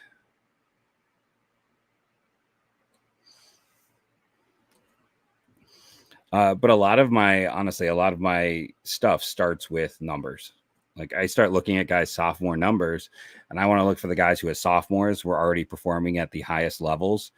And then from there, I kind of bounce through and then prioritize those players for later.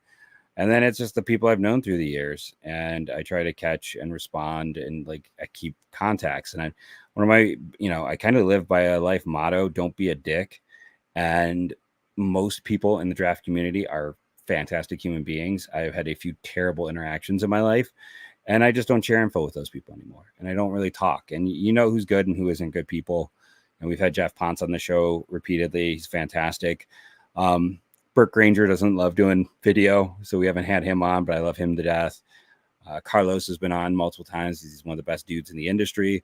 Like Mayo and Callis, we haven't had him on. We've had some talks maybe in the future, but they've always been super inviting.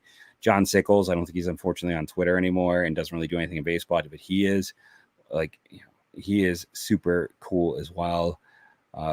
You know, I've heard Keith's nice to interact with. I've never had any interactions with him, but there's just a lot of kind people in the community. I mean, I get along well with Joe. Lance Brodowski is like a rising star. So I think, you know, a lot of it is you're kind to people, and, you know, there's several people in organizations that I like help, you know, raise their profile when they're starting out, and those people remember that. So that's where a lot of my data comes from is the fact that I've always gone out of my way to not be a jerk. And then people like to talk to people who are that way. Don't go around quoting people and saying, but this or this.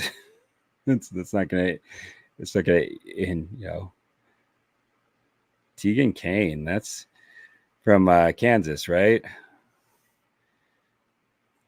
trying to remember what his story was. He's a guy who's bounced around. That's what it is. That's what I know him from, because he was at Barton Community College, also in Kansas, from Manhattan, Kansas, which is where Kansas State is from. 1 year at Kansas State, missed a lot of bats, mostly as a reliever this year. Not the biggest dude, undersized, probably a reliever based on his size and numbers. Sidearm slot, so that's a big thing. He's a side armor, so reliever, sidearm slot, could miss some bats. Okay, a lot.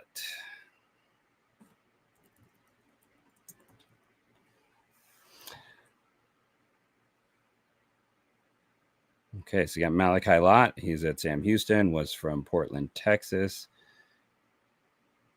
Looks like he was a two-way guy up until, or even this year as well. Interesting. What did he get announced as, Malachi Lott?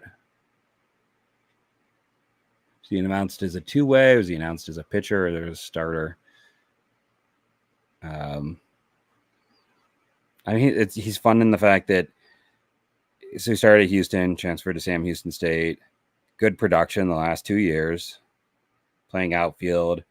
And so he's fascinating. Who took him? Or is this like someone asking me about a player who hasn't been drafted? I don't know. Like, what he's fascinating in the regard that, like, last year as a pitcher, it was only 14 innings, but he missed a lot of bats, didn't walk a lot of guys, and his hit rate was okay. Home run rate was okay as well. So, it was lower numbers, but it was actually, like, we typically see one or the other as a struggle, especially at like a Conference USA school. But then offensively, he hit over 300. There is a higher K rate. I don't know the physical tools, but he's a fun player.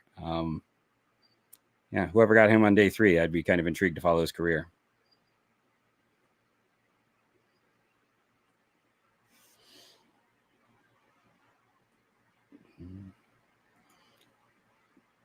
College heavy for Oakland today, huh?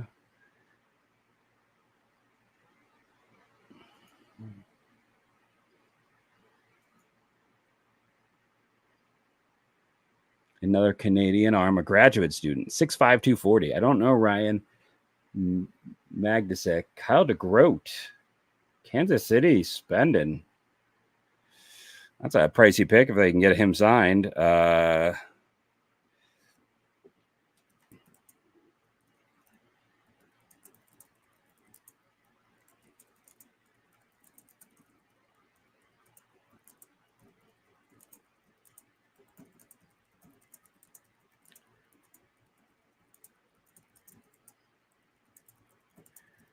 That's a bit of a surprise. I thought for sure he was getting to school. But I got to assume KC saved some money, and this is the player they're targeting, and good job.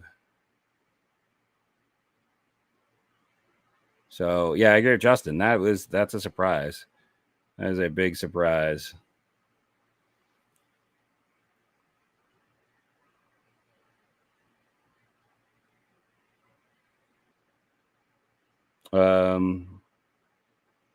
Fun fact right now, Bennett Thompson is this was last year. He had a very short run in the Cape, and he was okay-ish, but just all walks. Very low K rates. That all makes sense. And then I had a Brock Tibbetts question. Brock Tibbetts. I mean, they announced him as a catcher, so I think you run him out there and expect him to catch. In terms of profile, what was the question? Oh, okay, he hasn't been drafted yet. Contact or power first? Peyton Holt from Arkansas. So yeah, it's Brock, and Tibbetts is an Ohio kid. That's right. I forgot about that. I mean, I think he is more contact over power. Just looking at how he's performed. Let's see, how did he do? He was okay in the Cape Cod a year ago. Not so much. Not so much right. Yeah, I would put him as hit over power. Okay. I see we have Yoey Tejada from Florida State. I'm kind of surprised Jaime Ferrier isn't taken yet, unless I missed that somewhere. I did have a point last year yesterday when my internet went out, and I could have missed it. But that's kind of surprised he's still left standing. Peyton Holt from Arkansas.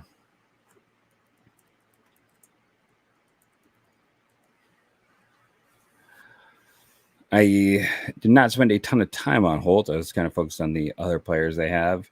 He had very solid high contact numbers for the right team. That could be there.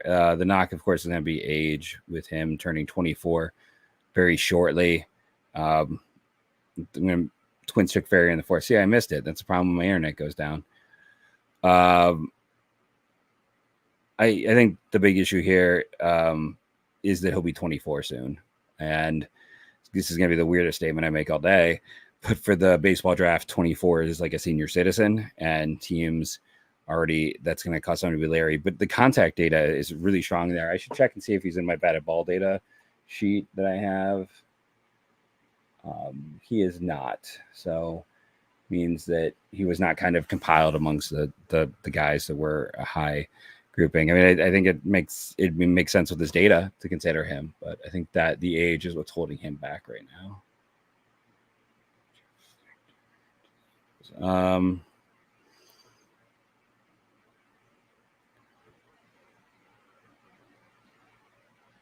Do you have a feel for the makeup of the draft team? I mean, day 3 is the scouts. This is the scouts' day. This is you go and you bang the table and say, I like this guy and this is why. And this is all about that. This is the scouts' day. I don't know what this call is about. I'm going to do a 1-second call just in case this is something medical. So I'm just going to do a mute stop camera.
Okay, sorry about that.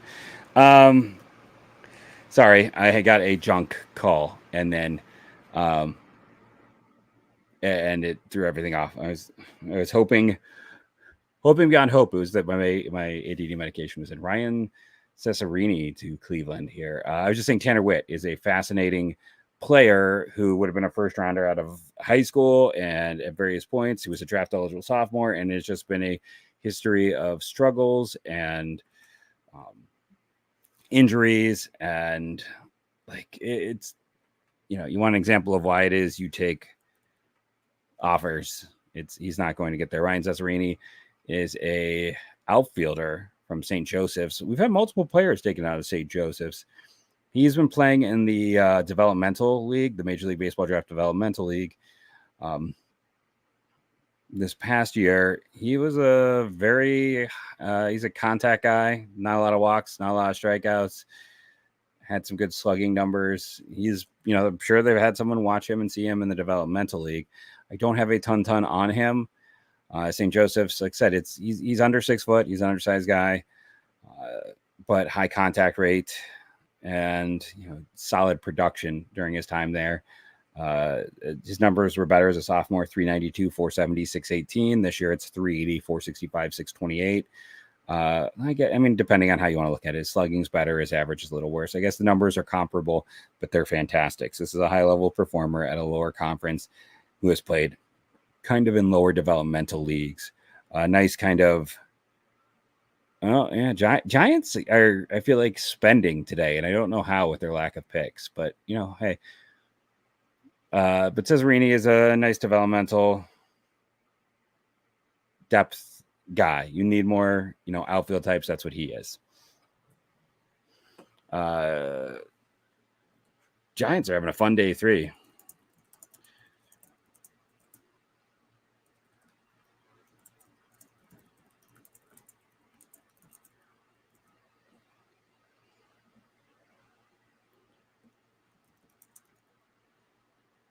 And I am.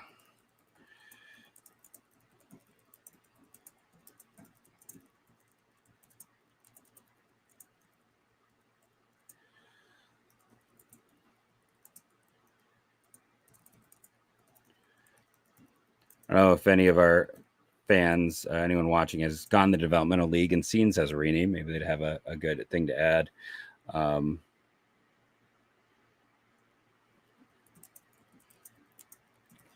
But yeah, I wasn't spending a lot of time on St. Joseph's.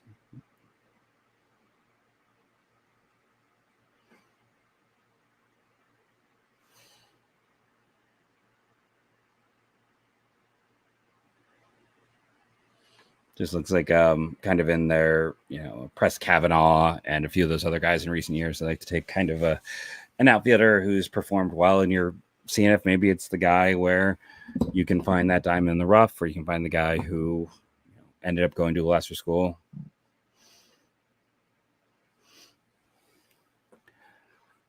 So yeah, that's Taylor's profile. My buddy Taylor Blake Ward. Compact cut with feel, high contact, sneaky, physical, based pop, advanced, mature approach. So one thing I'll say is I feel like let's see, so I'll also retweet that one out here. So yeah, he's a God, Tommy Witt thing is just like Tanner Witt, I should say, is just he's never. Yeah, you can't watch it. You can stream it on MLB.com, but there's not. It's just you're basically hearing them announce a bunch of names, and then they come back from break, and Mayo and Callis talk about it. Arizenga is an interesting shortstop. The Reds. Typically the top 15 rounds, most of these guys are going to get signed. So that is an interesting pick there. If we go back to Tanner Witt, it's just that's a cautionary tale. Like, he's lost millions of dollars, and he never came back the same from Tommy John surgery. Like, some guys don't get back, and that's unfortunately Tanner Witt. I loved him. He was my highest rated player who went to school. I think he's a senior now, which means he's draft eligible as a sophomore, as a junior, and as a senior. So maybe drafted 4 times. If you're the Mets, why not gamble? Maybe you can help clean him up. Maybe like Texas is fine, but it's not exactly a pitching hotbed. They just fired the coach that's been there to replace him. So there's that. Yeah, no, the Giants, as Justin said, with Jeremy Jenkins, it leaves was a Bobby Bozer is kind of the guy that is left from that group of interesting juniors. But with him and Adrian Arizenga are kind of the 2 big names we see getting taken with Kyle DeGroat in this round. There's always a few. Cam Clayton, Justin and I have discussed him multiple times. He was draft eligible last year. I want to say he was draft eligible sophomore, and he just wasn't as good as a junior. Very strong defender to the Marlins, and just had a down junior year. I mean, I like the picks they've made. There's not a pick where I sit down and go, "Oh, that's a terrible pick." There's none of that. It's just about who's your best talent, and then they did two catchers, which is what I want them every year. I should draft two catchers every single week. Man, there's another one for you, Justin. Another guy we thought was not signable, James Nunnally. So I don't know if there's necessarily anything they need to address, but I think they've done a good job. James Nunnally is another guy who like a top 200, top 250. I think he's committed to Virginia. I could be wrong. And Virginia is like known for getting their guys to campus. So yeah, he's a high school prep catcher, big risk. But yeah, it's fascinating to see that many guys not get to school from Virginia. I'll make sure I spell his name correctly.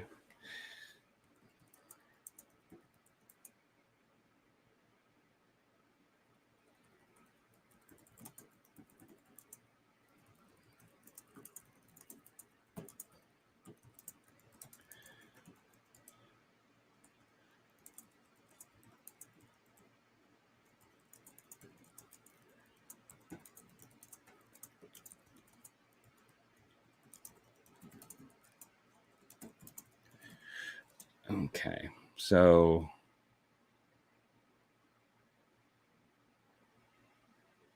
apparently I cannot spell anymore. Not that I ever could, let's be honest.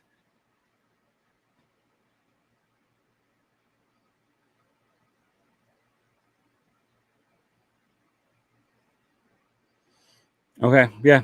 And they do kind of like, I mean, Barrett Reebok was a 70 speed, I want to say, last year. I'd have to go pull out what someone told me when I was talking with him. So they like to take these gambles on these guys who have some speed and some center field skills, center field skills, and see if they can get there from smaller school ranks. This is definitely something they do. I believe so. I think he gave up the ghost, as it were.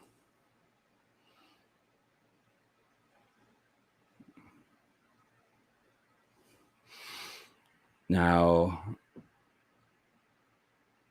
it's always ever heard of J.R. Frethy. Just in passing, I can pull up like his, just basic thoughts on him in terms of scouting. I did not spend Nevada didn't have anyone that was top 5 rounds for me. At least I can think of top of my head. So I didn't go too deep on that program.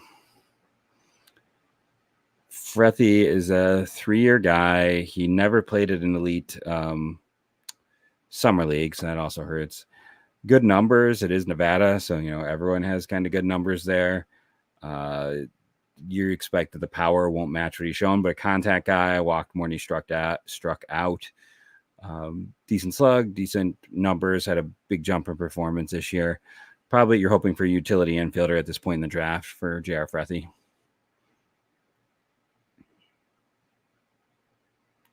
Lindsey Wilson College. Do not know that one. Royals just took Cohen, a senior from a college. Let's see, Lindsey. I'm more kind of curious. And again, this is where you got to be a good scout. So Bradley Hines and Ben Gilad. Is this that one? And then Carlos Pena, but not the one you're thinking about, who was at Lindsey Wilson as well as Sinclair Community College. So it's a smaller program. No one has ever made the big leagues, and that's why it's kind of like. And Acton missed some bats there, but yeah, I don't know. I see something like that.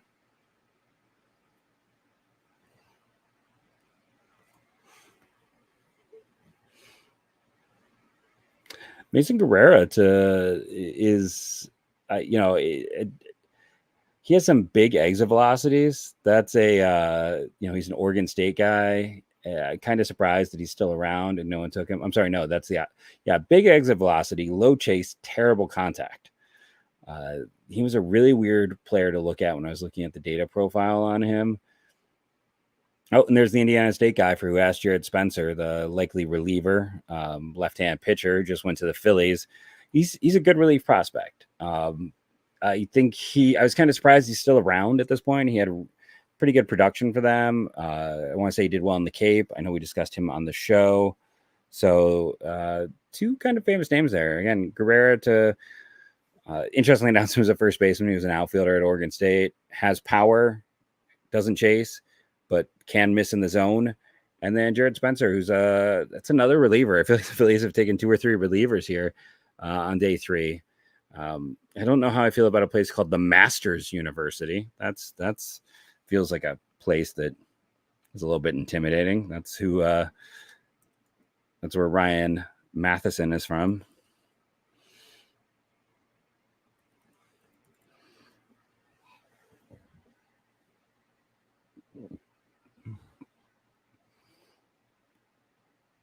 Well, that's weird. Because this is a different Ryan Matheson. When I type one in, I get a guy who played for the Braves and the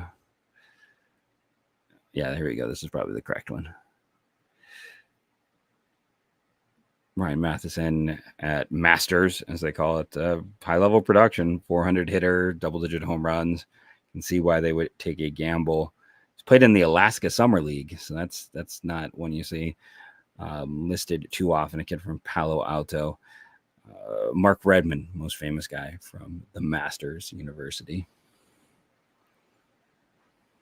Oh, that's interesting. It's an evangelical college. Ben Hartle to the Rangers. He's another catcher. I kind of liked Hartle. That's a fun pick for them at this point in the draft. To Texas. It's interesting name-wise at the end of that round. Texas is doing all right here. I know. As we get later in the draft, the numbers start to dwindle. We'll have to see how it goes. When I'm solo showing it, this is definitely what I need. More questions, more things I can dig up and go through. I'm not going to have quite as much data on a lot of these guys. Or I won't have spent as much time on them. Like, that's just, unfortunately, the truth of it as where I am at this point in it. There's going to be a lot of guys that's more like, hey, I remember looking at this, or this was fun about this guy.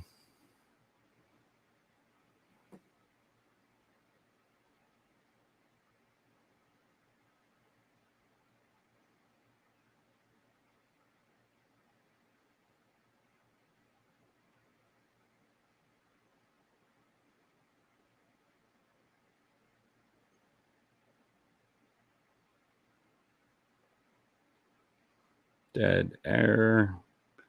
We're probably doing a break, right? That's why nothing's happening. They're doing a break between the 15th and the 16th round. Which reliever on day 3 do you think?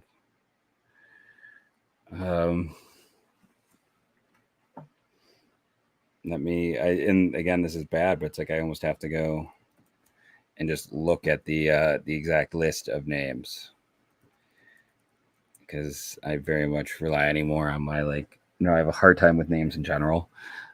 So it's like spend a lot of time making little lists of things I can look at and check. So when I just look at the list of names, Morehouse from that group.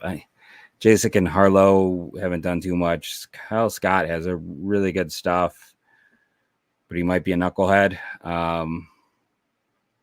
Yes, Trey Alford went in the 11th or 12th round to the Angels, Brett.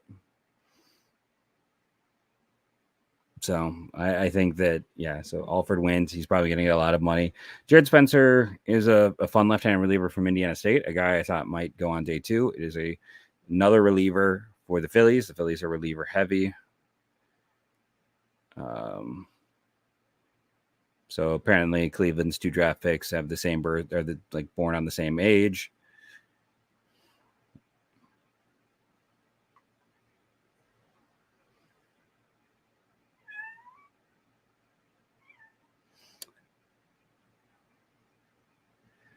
Yeah, I mean, maybe it's a long way off. We'll have to see. You want to give him every chance to start, so that's why, like, I don't know. Like I said, Morehouse at least has some stuff that gives him some potential.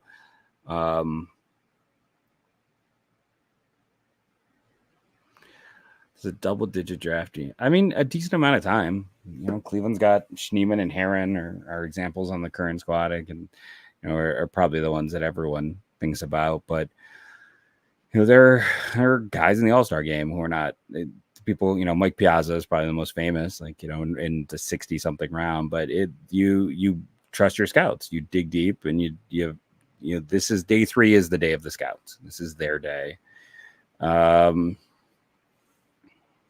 Engel, Kohart, Huff, Tincher. So Engel 1. I would probably go Cozart. I would, you know what? It's just your rankings. That's my 5.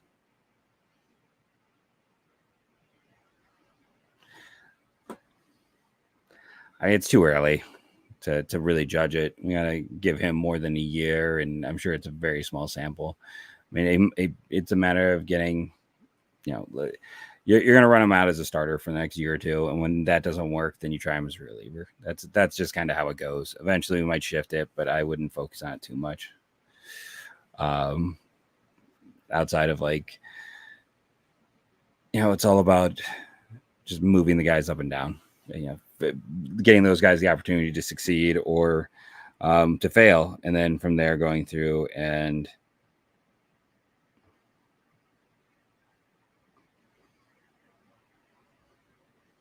I got a text from Taylor, and he was just texting me, Bennett is good, for anyone who's concerned.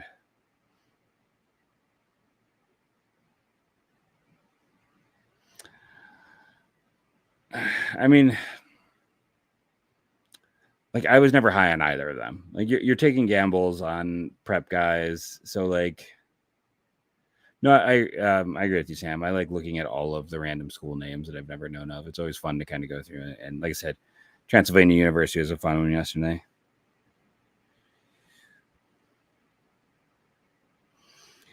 I think, like, Ventimiglia and Santos, you're taking a flyer, like, because those aren't big money guys either. So I think it is just all about you see some traits, you take a flyer, you think maybe you can get in there. Geez Louise. Sorry, Connor, is my draft tracker not updating? I don't have anything happening right now. What's going on? Like, Connor Whitaker to the guards. I don't have anything occurring.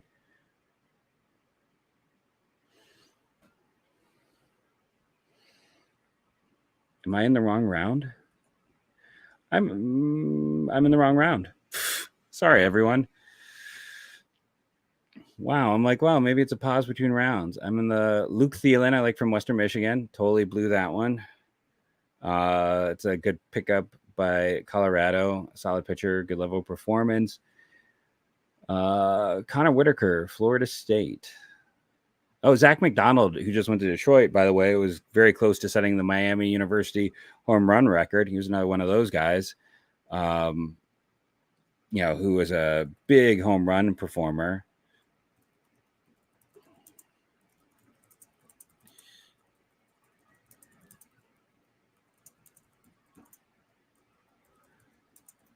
We got our third University of Portland pitcher. Okay, so Zach McDonald, the guy who most stands out to me in this round so far. Connor Whitaker, Florida State. Florida State was struggling to find pitching depth this year. Jamie Arnold might just be the number 1 pick in next year's class. Cam Leiter had a really good year until injuries got him late and kind of set them up to struggle. Cam Whitaker was purely a reliever this year and had no command. Or no, I'm sorry, he had good command. I totally misread that, but didn't miss a lot of bats. That's what's kind of interesting for me about him, is normally they want guys who miss more bats. Whitaker, undersized righty, didn't miss bats. It's kind of an interesting selection in that regard. I don't have too much else on him. I watched a lot of Florida State, and he never stood out.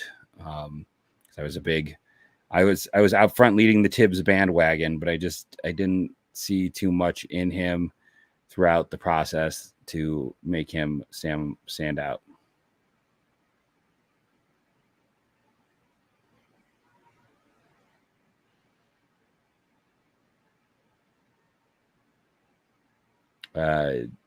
Maybe that's the least positive I've been on a pick. Like, I mean, he feels like a good organizational depth guy at this point.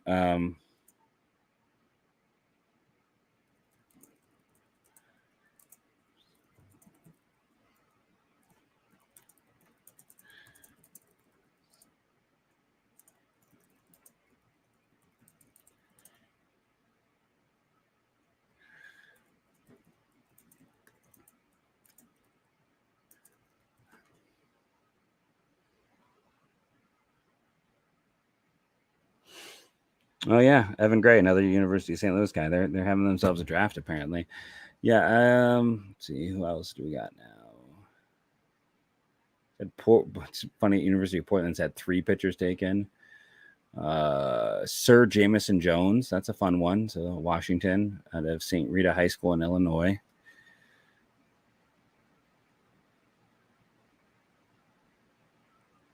Draft eligible sophomore, has too much leverage, has a lot of he has very poor contact rates. Exit velocity, he's actually in some respects very similar to Dakota Jordan in terms of hitter profile. Like they have basically the same 90th percentile exit velocity. They have the 2 worst contact rates in college baseball, but Dakota Jordan has a terrible chase. Jared Jones does not. He's a first base only who is a sophomore, gives him lots of leverage. And while you can hit the ball hard, you can when a low contact rate means you can fool a guy in the zone. So in some respects, you'd almost the opposite of him. Honestly, that his opposite is Jack, where Jack has good contact in the zone and terrible chase. So when you're looking at it multiple ways, he's kind of because they're both big power hitting first basemen. Like Jack and Jordan Jones have the opposite issues. So I'm not saying he's Jack. In some respects, I think you'd rather see the chase than the poor contact in the zone. So I think that's what's going on there. It's a good question. It feels like last year was. I mean, it's AAA. It's Walters. What am I saying? It's AAA. It's Walters. Yeah, I'm glad to see Tanner Witt drafted too. It stinks for him. That's a guy who has been on a rough quest the past few years. I'm trying to pull some more on Connor Whitaker right now. He said I watched a lot of Florida State. I don't know what he's another honor roll kid. He's another one of those players that looks like a really good profile. It.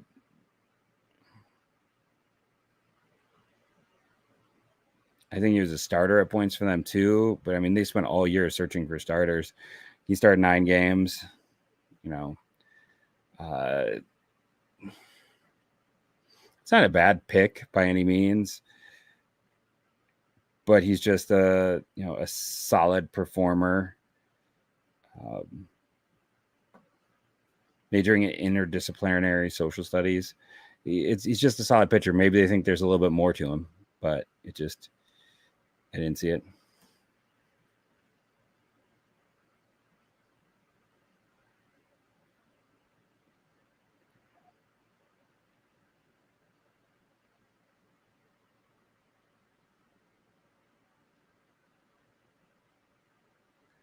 Just gonna remove the people who seem to be doing their own chat in here.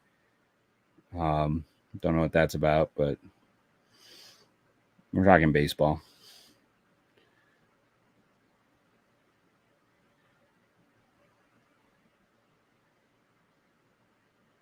That's a good point. Like if you're an 18-year-old kid versus a 19-year-old kid, that matters now. When it comes to Rule 5, wasn't it? I mean, so I am known for being ADD and having problems with pronunciations. Maybe I'll say it wrong. Oh, I like Travis Smith to the Brewers. See, again, the Brewers saved up money and they're going for it on day 3. That's what they did a year ago. They're doing the same thing again at this point in the draft. Isn't it Luke Thielen from Western Michigan? Yeah, I mean, Travis Smith is a solid pitcher. He's probably the best college junior left. It was a surprise, but I think they put their deals in place and have guys slide, and they trust that they can do it. So I think the like I said, the Brewers did the exact same thing last year. They took like 3 or 4 prep arms that they were able to pay down. So I think that is what is happening here.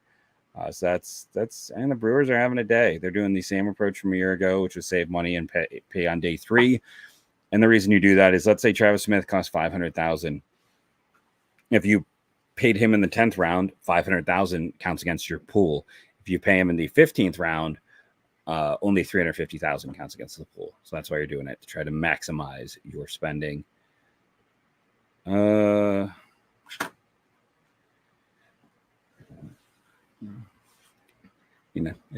you're an everydayer on the podcast, you'll know that I said I think there's a world where that could happen about a month ago. It wasn't recently, but I did say on the podcast that, I mean, he's one of the more complete. Dodgers getting a little feisty here with Eric Parker. That's a guy Justin liked. Good athletic traits.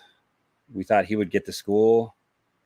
That Gwinnett program has been a good one. He's got bat speed. That's a Dodgers. Did not expect to see that. Western Carolina is a so-so program. They're like good at their conference level.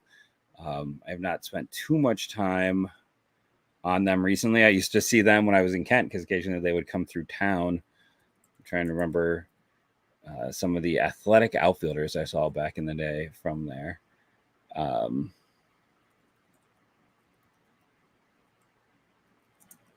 Let's see if I can look at his data and grab you any more on it. Still kind of focused. Owen Carey is fun to Atlanta. Carter Rusted to Missouri, from Missouri to Orioles. It's a kind of a big area. So he's old. Let's see, Jonathan Todd he's going to turn 23 soon. He was 3 years at Rockingham Community College, the last 2 years. Reliever, missed bats this year, low walk rate, high level performing reliever is who the Blue Jays took at a lower conference level.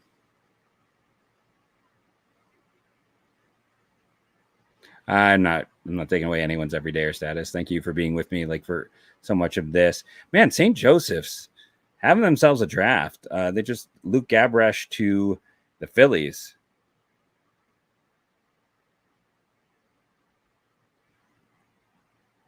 So more on Ryan Cesarini. But yeah, Luke. Drew Vogel. Interesting. To Houston. Cesarini played at St. Joseph's with Luke Gabresh, who just got taken. That program is that it's interesting. Like, St. Joseph's, not exactly a program I spend a lot of time on, but that's their 3rd or 4th draft pick this year. I'm like, how is anyone paying attention? How well did they do? Feels like a program, if you're gonna have that many guys get taken, they should have had an excellent season. He was a reliever, did not play in an elite summer conference, didn't miss a ton of bats for Gabresh, didn't have the best walk rate, didn't have the best hit rate. His data is all kind of poor, so maybe he's got to be a traits guy, and maybe the Phillies see something that they can do there. I don't know a lot about his mix stuff or anything like that, but he is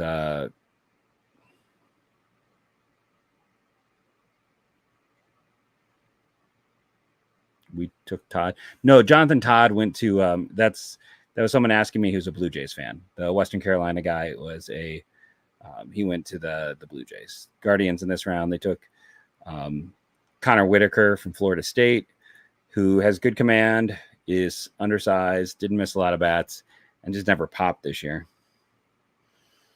I mean, kind of want to know, I can do a. Oh, thank you, Brian. That is very kind of you. Brian Bungard, thank you. Appreciate you for doing that. We're just trying to have fun, provide content, and do what we can. I am one person. There's definitely, people out there who are smarter and better. I just hope you're having fun with us today. So yeah, Matt McShane went in the 13th round from, okay, so Sam Watson providing us some St. Joseph's information. So they had Matt McShane go in the 13th round to the Pirates, Ryan Cesarini in the 14th round, Luke Abrish in the 15th round. So who they got going in the 16th round? It's going to be Alec Rodriguez, Jace Lee. You know who else is there? I forgot about this. You know who could go in the 16th round? Ryan Piccolo. And if you're like, who's Ryan Piccolo? That's JJ Piccolo's son. So they also have JJ Piccolo's son as well as these 3 draft picks. So St. Joseph's kind of a fascinating program, right? 3 draft picks already and a GM son. You're not going to get that on the podcast, right?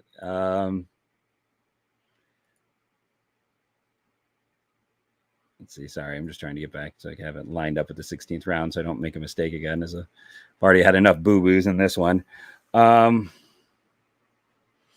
There's a hard limit on how many guys you can have on your minor league roster.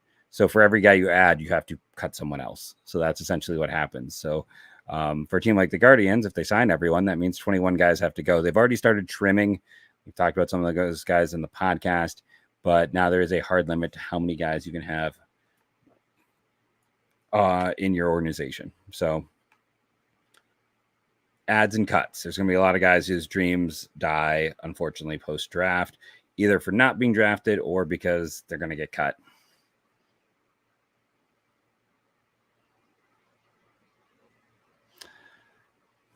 I mean, this does come up. Like, I don't know if it's a tiebreaker, if it's a decider. I don't think it's ever for the ACL, but like Connor Whitaker, he missed about a month, I want to say, this year. I could be wrong. He missed about a month with injuries, so he still might have a little bit more ready to go and throw. I want to make sure that was this year. Yeah.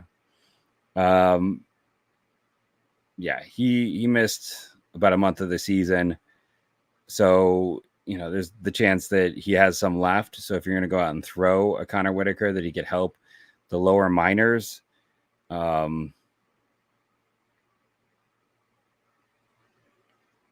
So Whitaker, it's like we've talked about, the Guardians do need backfill. They've been moving guys up. This could be the case.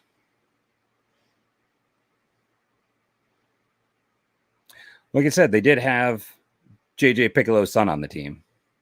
So, I don't know if his son's going to get drafted. Did I close out the bloodline? No, I've got the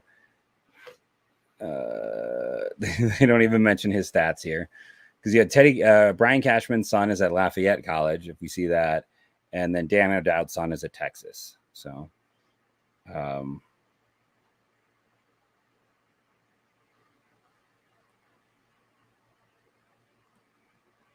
Arthur, what's your answer to this question? Dominican leagues, do they count or not? I'm just going to say.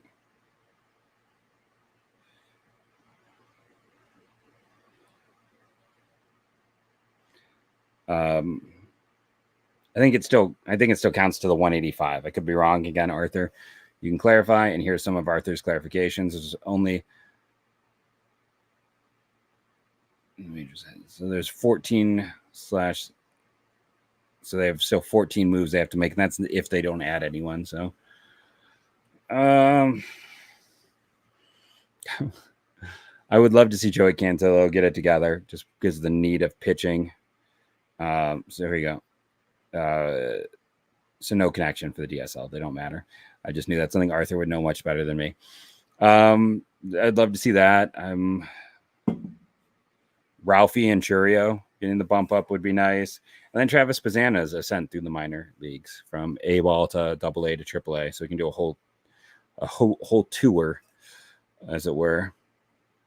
They do, though, for everyone they add, like, from Arthur's thing, I think if I read that correctly, you can tell me if I read it wrong, because there's always every chance I did.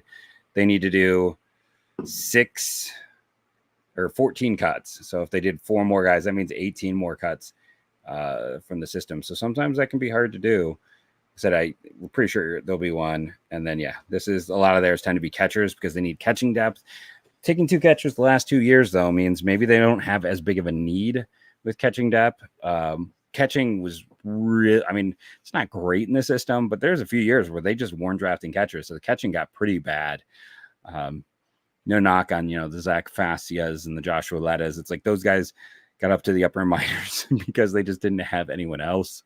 That just happens. Yeah. And then, as Arthur says, and Arthur, am I right? So they need to move 14 guys off roster. So if they add any more, then you're looking at even more cuts.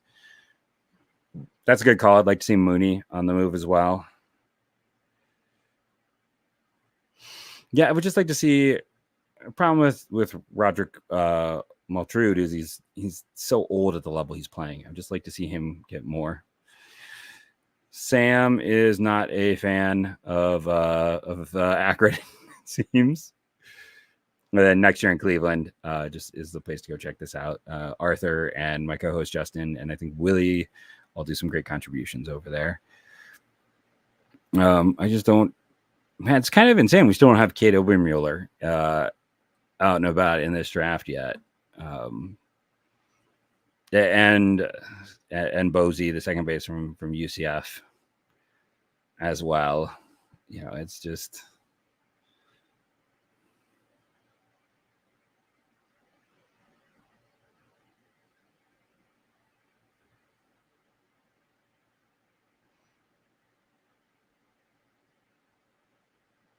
So nice little holding pattern. I might take just a quick. Okay, so I finally got moved up. I mean, and that's why they need backfill. That's why, like I said, I feel like a jerk saying it, but with the selection last round, that is where you look at backfill. It's like I'm sure they like him, and I think there's potential and growth. But you take a player like that because, hey, he missed a month of the season. It means he's got some innings left. It means you can put him right into low A. And it can help with that because that's been that's when it's weird to say that like the lack of lower level players is one of the reasons they're not moving up higher level prospects like Messick and Peterson, but it's the only thing we could come up with was why they weren't. So you need guys like Carson Whitaker, and then maybe you're wrong, maybe not you, maybe I'm wrong. Maybe there's more there. Maybe they can untap. Florida State, like I love Jamie Arnold, but like their pitching history has not been great there either historically. So maybe there's something I don't see, which is very likely. The Guardian Scouts are much, much better than me. I don't know. It always feels like they give a nice little break in here so that people can go use the restroom, come back. If I was doing this, wasn't doing the live show, I'd be getting up, walking around and doing things like that. I'm not going to sit here and do lunges in front of the camera just to get my knees going. I want to thank everyone sticking with us. I can see we're under 100.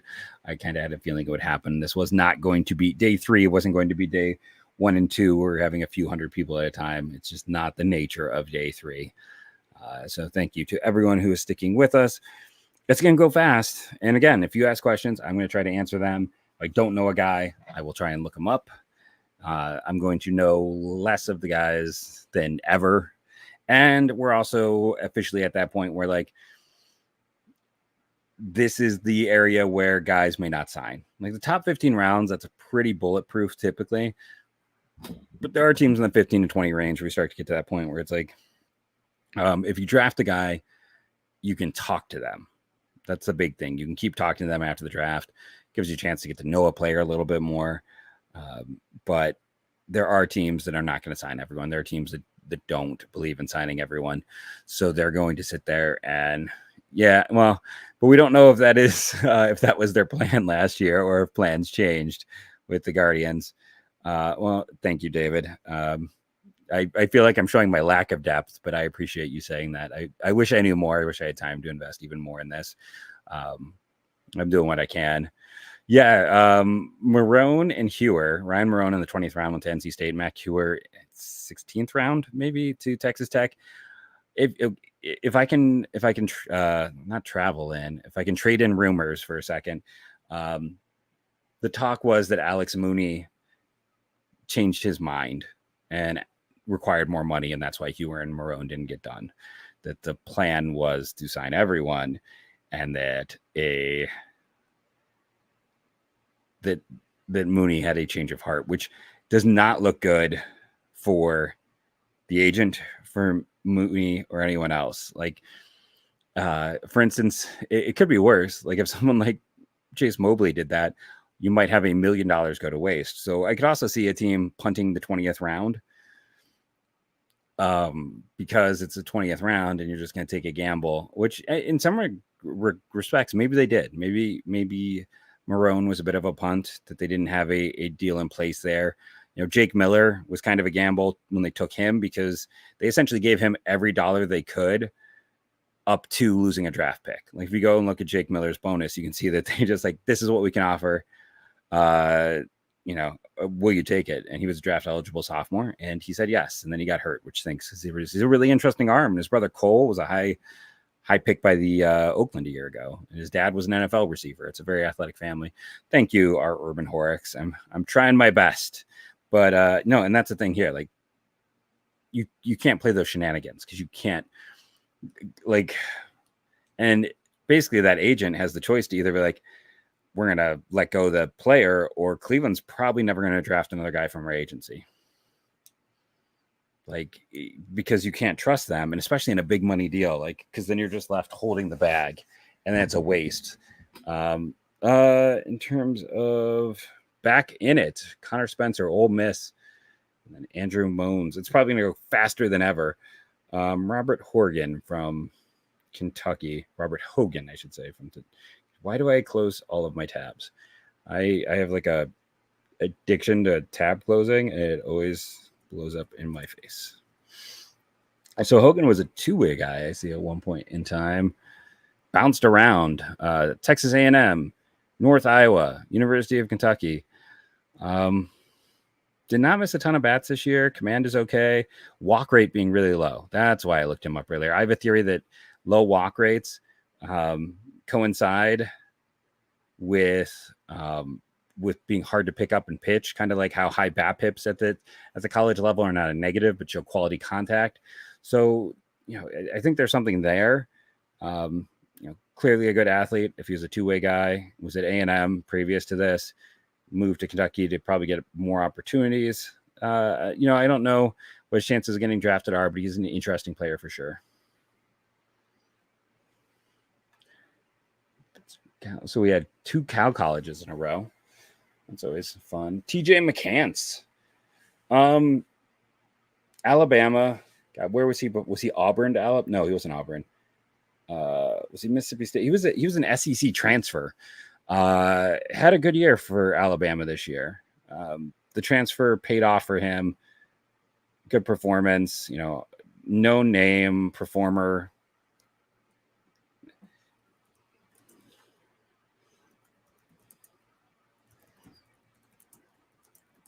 There we go. Ohio School. Nolan Hughes from Xavier. Xavier used to be a little more consistent about getting a few guys into the league, but they are, a solid program. It's almost always been pitching for them. Nolan Hughes is, a back end, maybe a relief guy type.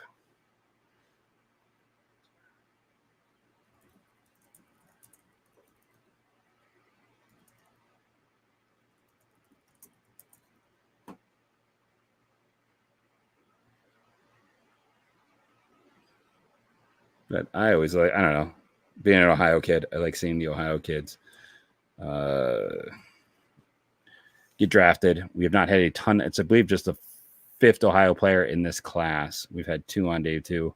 So on to double check. Yeah, he was mostly a reliever. That's what I thought. He was mostly a reliever this year. Really high K rates, some control issues there.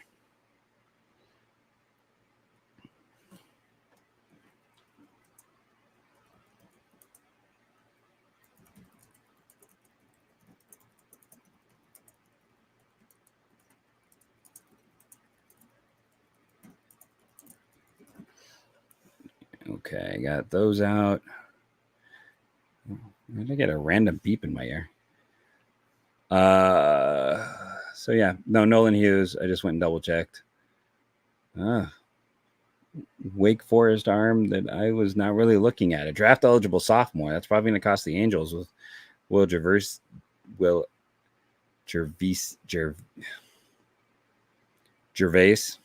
probably. That's interesting. You don't see a lot of weight guys. But, I mean, we could be in the range where he might go back to school, but it's still a decent chance he's going to get picked. He's a big boy at 6'9", 220. Pitt Community College, and then barely played all of 4 innings pitched in 13 games because the command was so bad. So that's an interesting pick.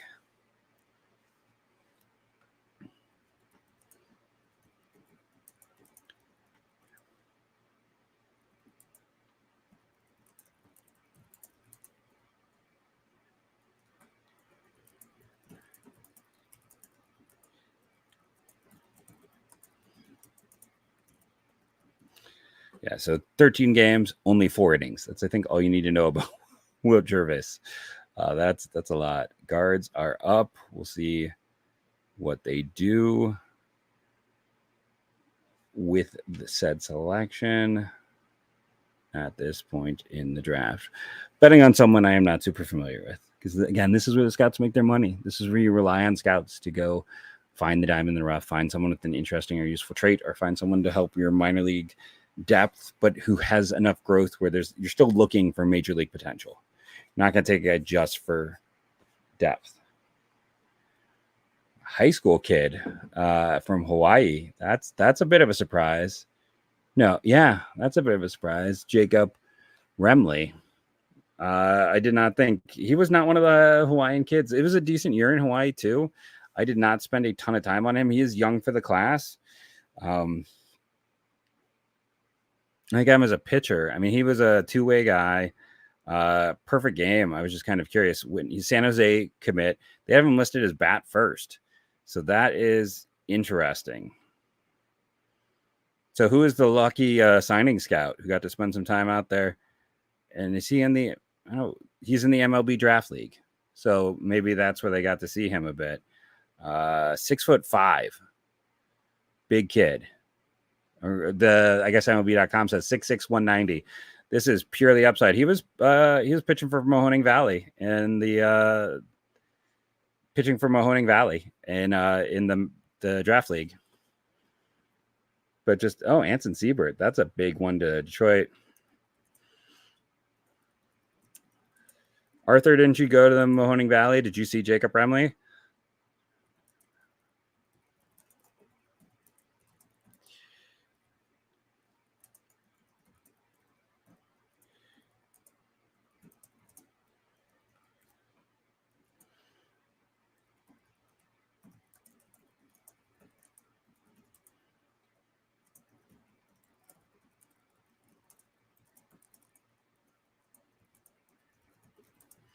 It's a fun lotto ticket. I like this one. Like, that is just 100% a lotto ticket. He needs to add weight. He needs to develop. I'm assuming, he didn't have a big recruit, so I think they'll be fine. But yeah, I feel like probably maybe they saw him pitching in the draft league and decided, like, hey, there's a upside here.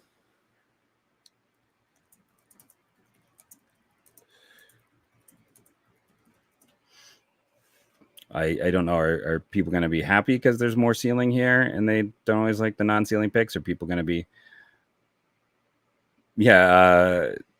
people can be unhappy it's another pitcher.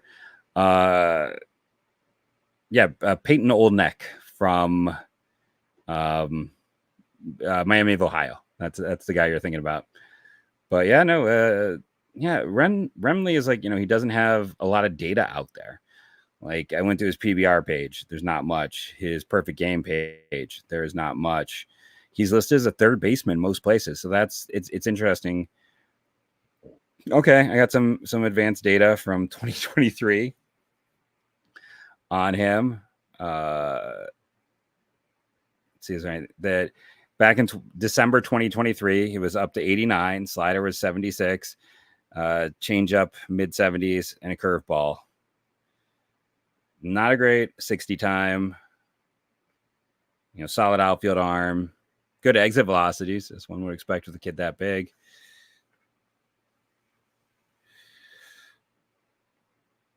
I mean, you care because you can get value, but I think it's fun that he's a ceiling get. I think he's an interesting ceiling get. 4-pitch mix. It's all about what's on the left there, right? It's all about the growth potential.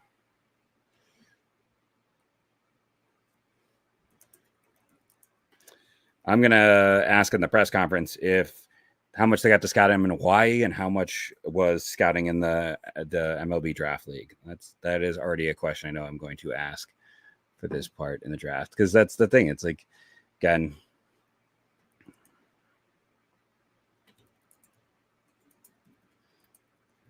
just interesting that like most places thought that this was a hitter and Cleveland thinks he's a pitcher.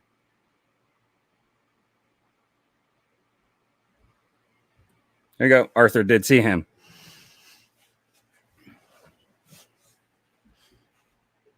So there we go.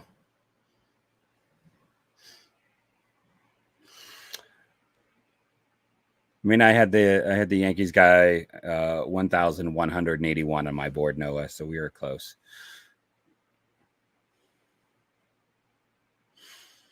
Anyone who's been paying attention knows that's a joke, as my board went 61 deep.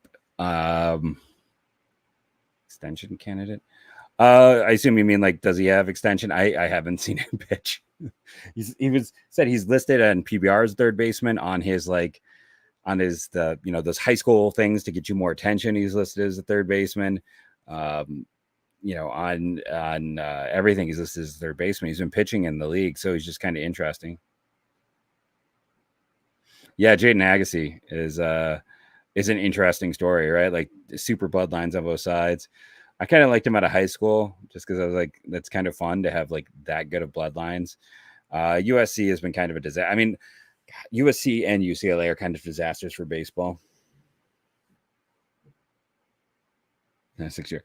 Yeah. So I mean, I think if you're taking this kid who's been mostly a hitter and, has been very little of a pitcher, and,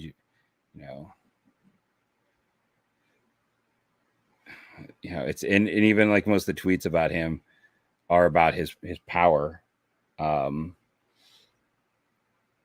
That you are betting on what you can do. Like you're betting on traits over skills. That's what it comes down to. It's like he's a diamond in the rough, roughed in the rough. I mean, I would argue they're already there.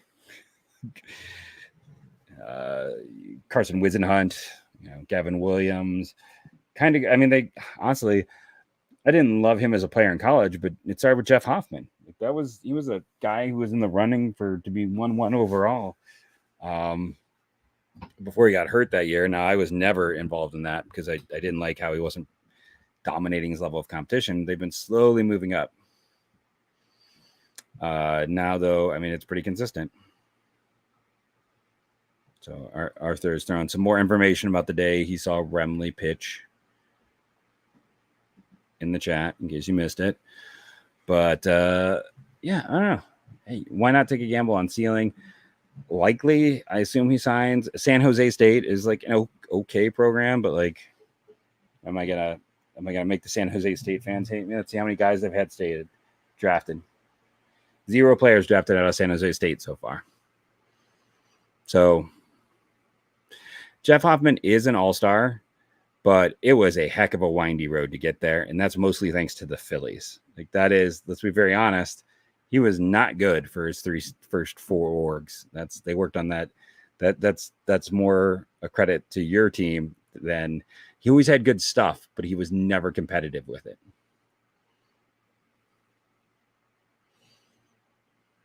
And then it wasn't until he got to Philadelphia that he became an all-star. So I think that's the ability was there. It took the right coaching. Colorado, the Reds, trying to think who else could not get him there. So the knock on Hoffman is just more. I didn't want him at the time because of exactly what happened until he got to Philly, which was basically being kind of a disappointment. Okay, what do we got? We got that Major Stone and Douglas High School in Florida always has a guy or two. Milwaukee got a high school pitcher from there. It's probably going to cost them over slot again. Milwaukee is continuing to take that approach. Weatherford College in Texas, Kason Wells into the Padres. Isn't that where Sean Not Shawnee Anderson. Cody Anderson. Wasn't he Weatherford College? Detroit, Anson Siebert. It's going to be interesting if they can sign him. 6'8", 235. That's a big guy for them in this round.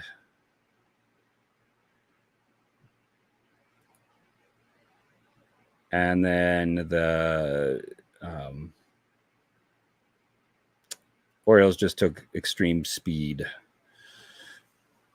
Is Illinois. What a year for Illinois high school baseball. It's just been a phenomenal year for that state.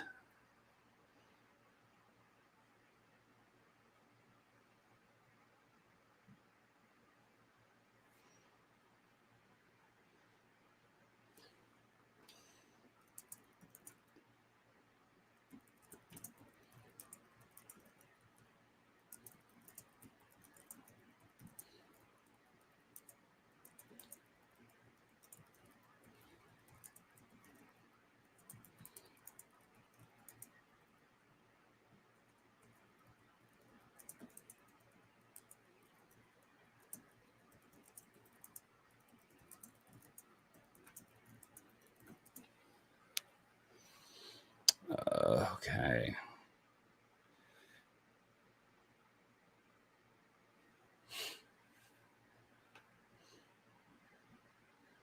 Yeah, I stayed in Scott Martin. I don't have much there. I can give you some stats. Yeah, I mean, and I've liked Matt Strom since its Kansas City days. If you're listening to our podcast, which I wouldn't expect you to be because you're not a Guardians fan, you would know I've been talking about trying to get him for years. I believed in the ceiling there, and it just has not occurred again till he got to a place where Philly was able to work with him. So, but we have Titus Dumitru, who I am not familiar with, but that is an interesting name from Oregon. Father is a hotel bellman, and mom is a housekeeper, played basketball and baseball in high school, and a major in civil engineering. How did this guy get past Cleveland? How did Cleveland miss out on an engineer?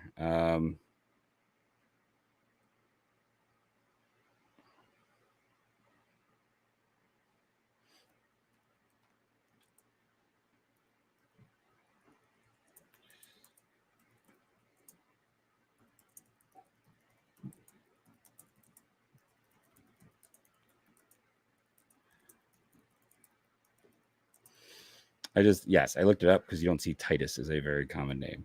I was New Mexico. I don't even know how he performed this year. It's his first year here after transferring from Lynn Benton College. He had a good year. I wonder what the derivation of his last name is. I just don't know what that background is. I'm no not linguologist, linguist. Eli Trop, he's from Pennsylvania, right? That's Penn. That makes him an Ivy League kid. So another smarty boombardy. Eli Trop. Yeah, he's been at Penn his whole career. He's another reliever. That's all they're drafting. High strikeout, high walk, a little bit of a concern because you don't want high walk in the Ivy League. In the Cape Cod last year, the same story. Smaller innings, but high strikeout, high walk. So Phillies are going super reliever heavy.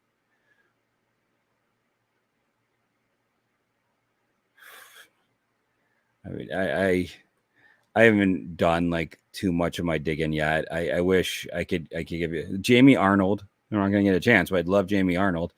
And Ethan Holiday. There we go. The best two guys. I focus so entirely on the draft. I'm not even. I couldn't even probably make a top 10 right now.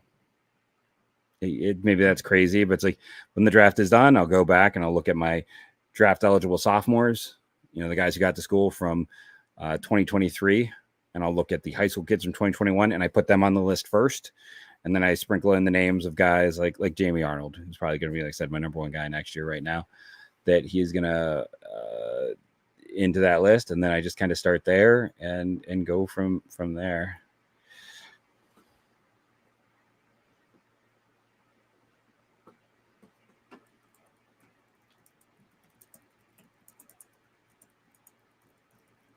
I liked Leighton at Seton Hall. He again had good hit rate numbers, I want to say.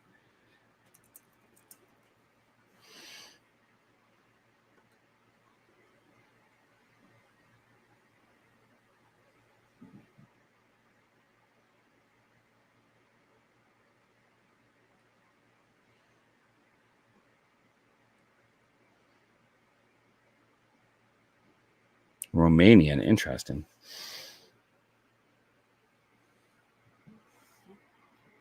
We just had Dan Burns from No School, Texas, birthplace Canada, or Dane Burns. That's a weird combination.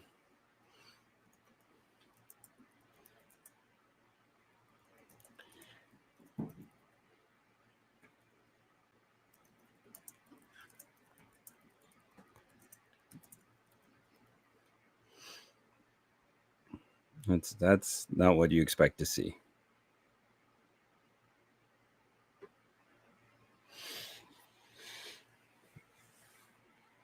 I mean, he might be homeschooled. Like we do see that, but like I guess it's just weird to see a kid born in Canada living in Texas, no school listed. Ugh.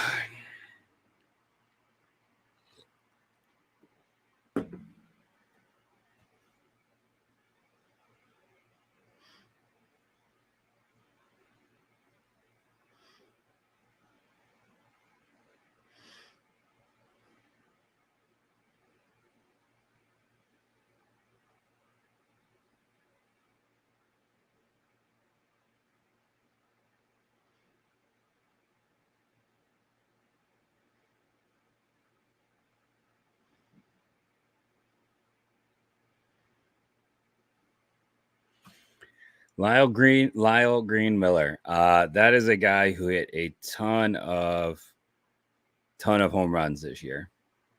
Birthplace Russia, again, not what you expect to see. But he hit a lot of home runs this year.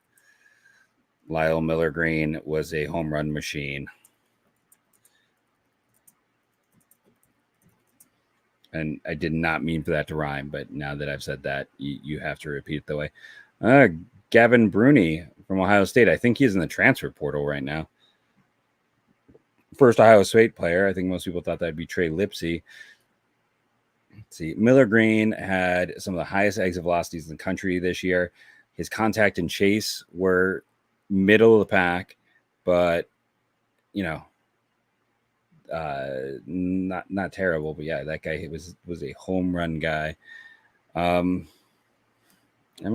Isn't, like I said, I'm just gonna double check. I feel like Brenny is a transfer guy.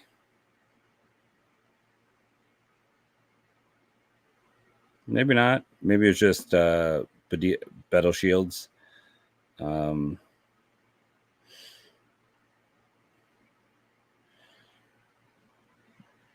it just felt like almost everyone from Ohio State was entering the portal at this time.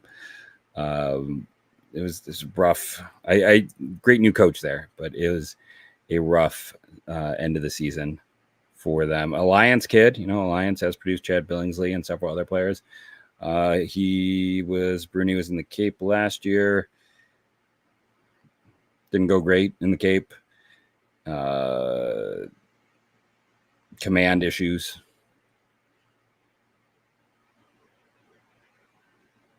Lyle Gurther, yeah, Mac Ewer was homeschooled a year ago. Lyle Miller Green's not a two-way guy. I don't think he really even pitched last year. He's just he's the guy. He just hits the ball really far.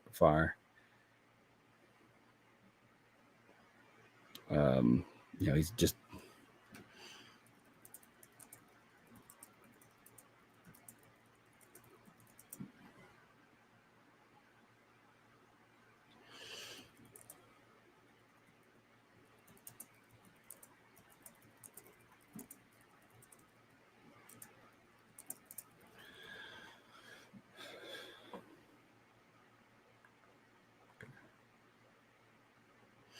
Yeah, I'll double check. I mean, maybe. Oh, we got Andrew Patrick, the outfielder from Wright State. I didn't think. I mean, he had a good year for them. it's kind of late for them to have a guy off the board. I kind of like Boston Smith and Sammy Sass to some degree better than Andrew Patrick. Andrew Patrick played well for them.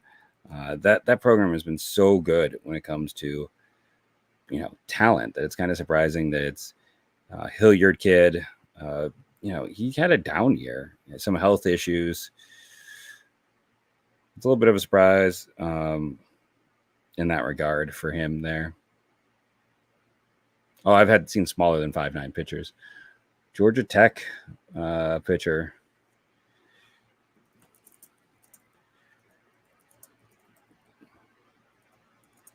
Logan McGuire.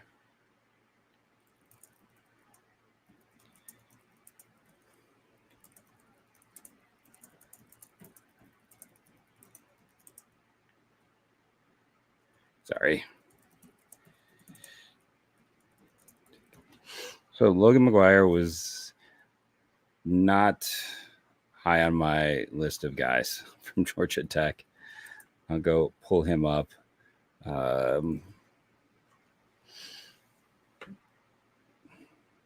It feels like a bit more. He was mostly a reliever this year. I mean, good K rates, solid walk rates. Good level performer, but was just a reliever. I mean, through 73 total innings across his career. I think he was hurt as a sophomore. I will just double check on that because he barely played. It's relief, likely a reliever, likely stays a reliever. He is a redshirt sophomore, academic honor roll this whole time there. I was hurt. His dad was a 2-time All-American in men's soccer. Does that get people excited? Here we go. I'm just trying to dig out exactly what his injury was last year.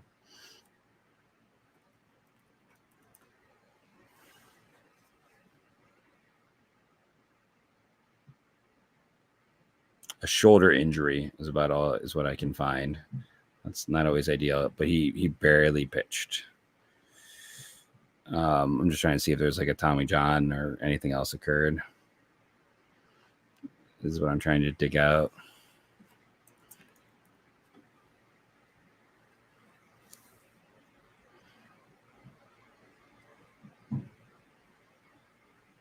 I don't see anything stating that. So no, he's Georgia Tech. Gaddis was Georgia State. He's a very small school. This is he's a rambling wrecker, a Georgia Techer. Just interesting because he's not doesn't really have the summer data to back it up due to an injury.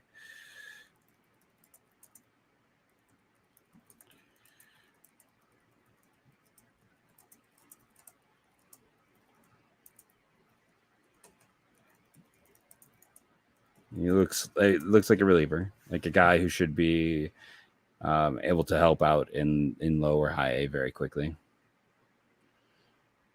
I know that's not what people want to hear.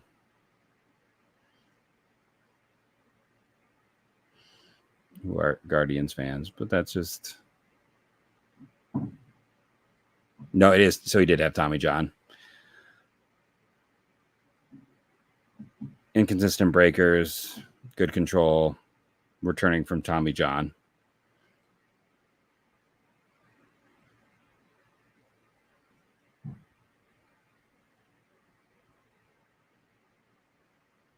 So yeah, Tommy John guy who maybe has a chance to start.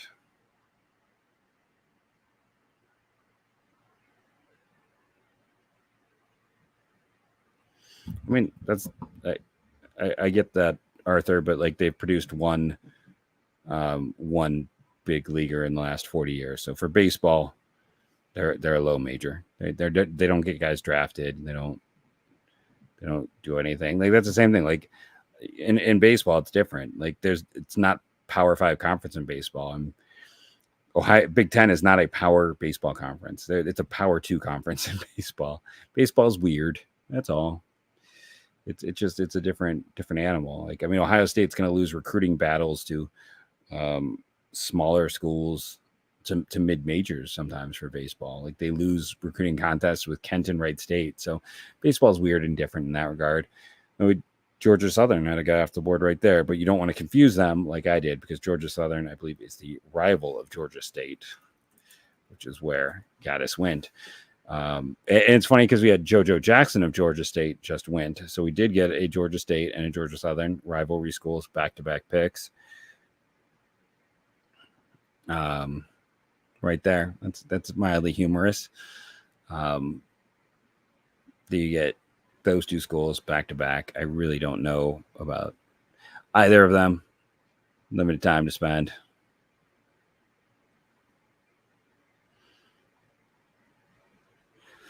I mean, I think all of them, now that I know more on McGuire, all of these guys, all the pitchers they've drafted are going to start as starters. Just in response to that, I think they're all starters out of the gate. Maybe it changes or shifts, but right now I think every single guy is going to get a chance to start.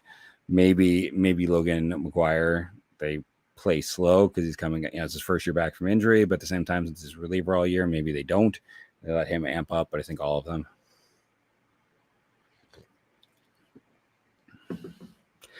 Baseball has no pecking order. It's just the thing. Oh, Micah McDowell, Oregon State. He was a guy to the Marlins there where I thought he was going to be a bigger name guy by now. 5th-year senior, just never quite came together. I liked him when he was a Canadian kid getting to school. Didn't quite develop the way we hoped, expected if you were a fan of his. And again, Milwaukee's going all prep here on day 2. Fascinating. Baseball is weird and different. I mean, I always remember when this team drafted Colby Vance and didn't offer him full slot in the 11th or 12th round. And then he went to, I think, South Carolina before transferring to Alabama and eventually being drafted by Oakland. And he didn't even have a full ride scholarship.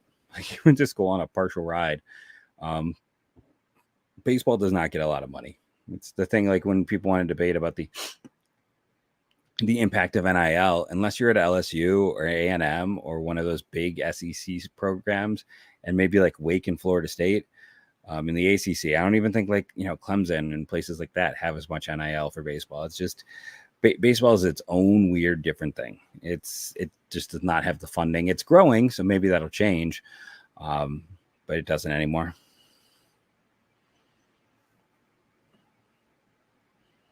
It's case by case. They're gonna have guys.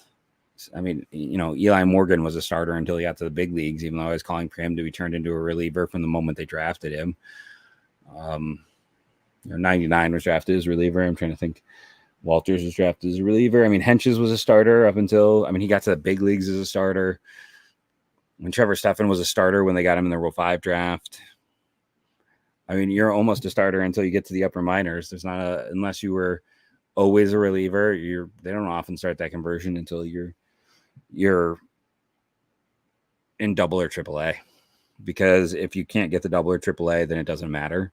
So I think for a lot of these guys, they'll just get a chance to start. And if they get to double or triple A and then they show it's not working as a starter, they might try the additional role. But very few guys, like in the lower minors, unless they were drafted specifically as relievers, are going to do that switch.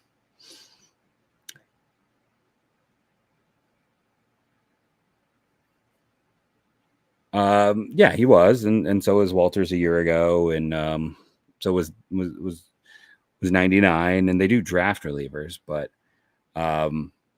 almost all of their bullpen guys were starters up to the minors. Either you're drafted as a reliever and you stay a reliever, or you don't get converted until you're in the upper minors. So that's just how it goes about it.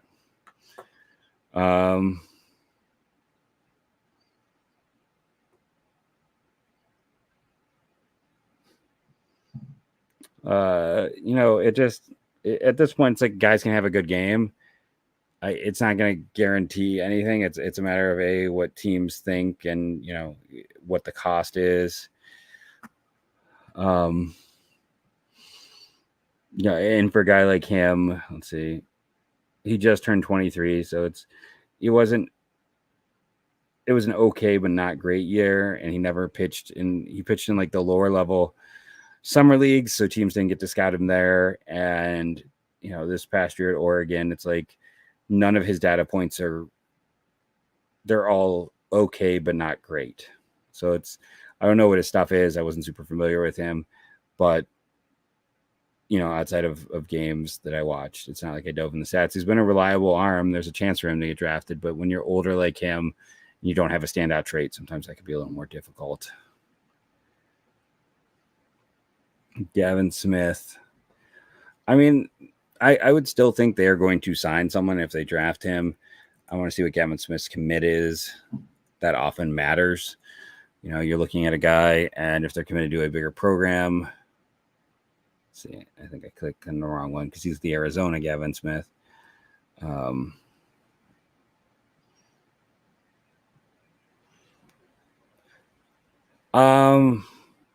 think if I have the right one, I think Gavin Smith's going to be a hard guy. There's a good chance of it, but he's a Harvard commit. If this is the same Arizona Gavin Smith that I'm seeing, no, it's a different one. Okay, so this one, too many Gavin Smiths. Gavin Smith baseball, Valley Christian. Let's go there because the one from Hamilton is a Harvard commit, which would have made him a hard 2024. This doesn't have Gavin Smith listed as having a commit anywhere if this is the kid from Valley Christian High School. So I think I don't have a whole lot on him. I'll see if I can dig a little bit more. But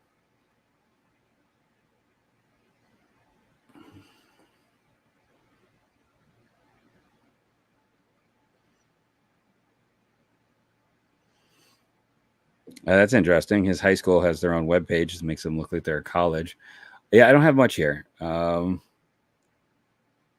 Maybe Pepperdine recruit is what it looks like. So, I think he's not the biggest name. So let's put it that way. So I think he's got a chance to get there. No, I know. And that's what I'm saying. Sandlin was drafted as a reliever. So was Andrew Walters. So was Karen Chalk. Those guys were all drafted as reliever. But all the relievers who were not drafted as relievers were starters until they got to AAA. That's what I'm stating. That you're a starter until the upper minors, and then you get converted, or you're a reliever from the start, like Sandlin, like Walters, like 99.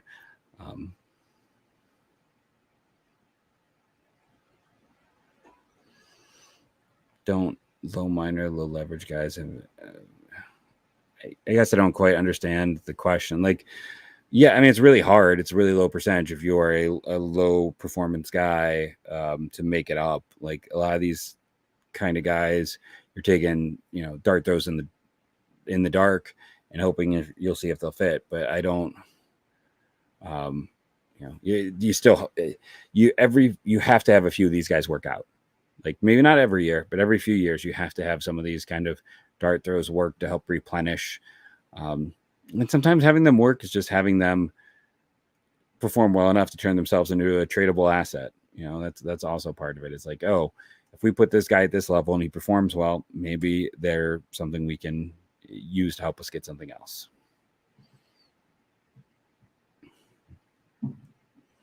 Down in North Dakota State University. I thought they folded their baseball program. Maybe they brought it back like Akron did. Trying to think who the first baseman was, who I think was at Purdue. No, Iowa. Who set like a bunch of home run records that was supposed to go to like North Dakota State or something like that a few years ago. Yeah, Class A was a starter, but like it's either you're a reliever from the get-go or you get typically transferred later. Yeah, I'm trying to think who was a reliever in the lower minors who wasn't like it just isn't much there. I'm sure there's some guys from when Cleveland didn't have much depth. Ryan Deggs is a UNC guy who is another reliever for the Phillies. UNC Charlotte. Did not start any games. High strikeouts, high walk. They've got a type today. They're taking relief-only types who have no idea where the strike zone is. Oh, are you saying Malcolm Moore signed with Texas already? Did we get that one announced? I mean, let's see. I'll go look and see if we have announcements of signings. The only one so far I saw as an announced signing was the Ryan Sloan is getting $3 million from the Mariners.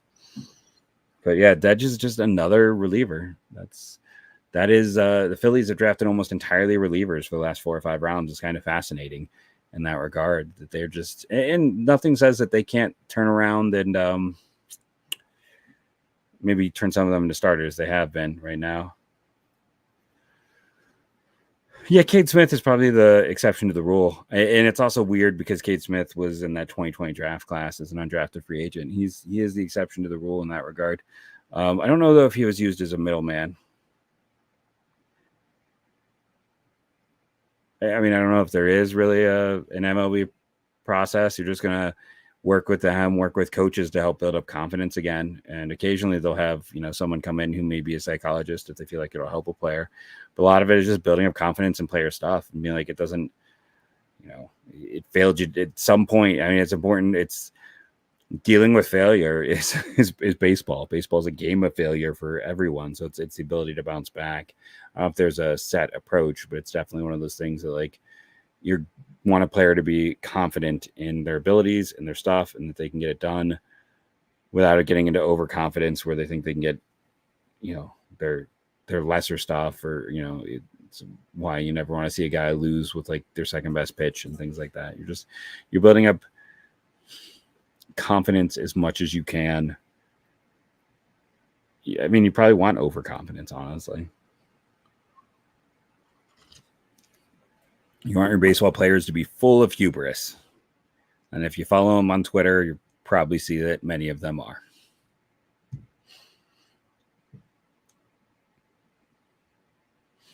Austin Pay is having a good draft. That's another guy out there to Austin Pay.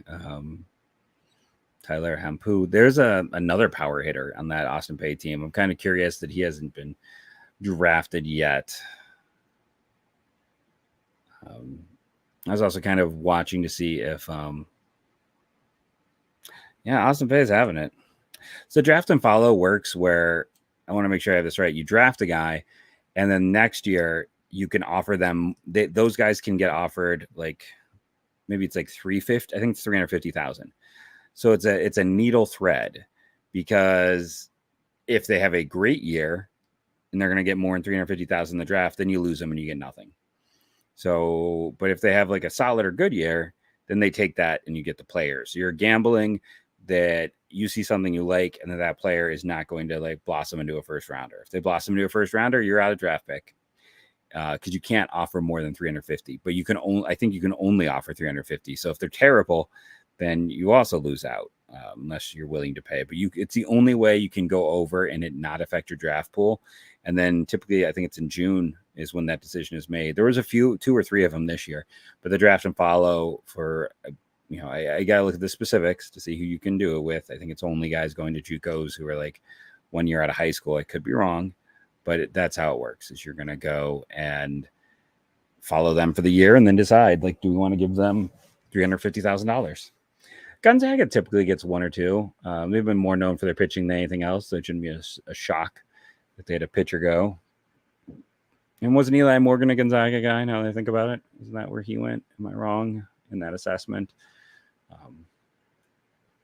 The one guy that Colorado took, the first pitcher in their draft class who's had arm issues, was another Gonzaga pitcher, I want to say. And the pitching is the one thing you definitely want to go for with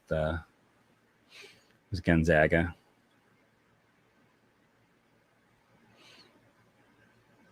So far, it's an all-college round. Hughes, that's it. Gabriel Hughes, right? Gabriel first name.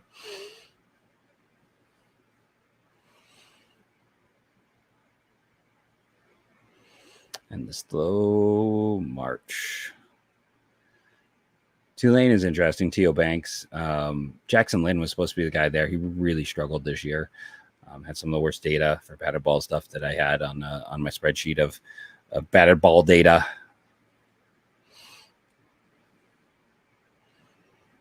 Eli Morgan's always going to be the best for me because that was just the thing where at the start of the 8th round, I tweeted out, "Isn't it time for the Cleveland Guardians to draft Eli Morgan?" And they did. Like they took him, and then that was back when the account for the Guardians followed me, and I just tweeted at it, and I was like, "Hey, thanks for making me look smart." And the Guardians Insider account was like, "That's because you are." And then after that, I did something else and became persona non grata. But for a time there, that was fun. That's David Mershon, a small shortstop from Mississippi State to Angels. It's a whole family. He comes from a baseball family. It's one of those spark pluggy, gritty grinder types. Draft eligible sophomore, so I was a little surprised to see him here. Feels like the Angels have been sending quite a bit on day 2, so there's a good chance that he is going there. 5'8", 175, which means it's probably like 5'6", 5'7" for David Mershon to Anaheim. Like I said, most of these guys are going to sign. We'll get a few that aren't, but most of these guys are going to sign. And there's also a thing where like a team might take a guy and gamble. Oh, there we go. Another Wright State kid, Jake Schrick. Again, not... Has someone taken Lucas Ramirez? Oh, no, it's because someone's... Yes, Lucas Ramirez is son of Manny Ramirez if he goes in this draft.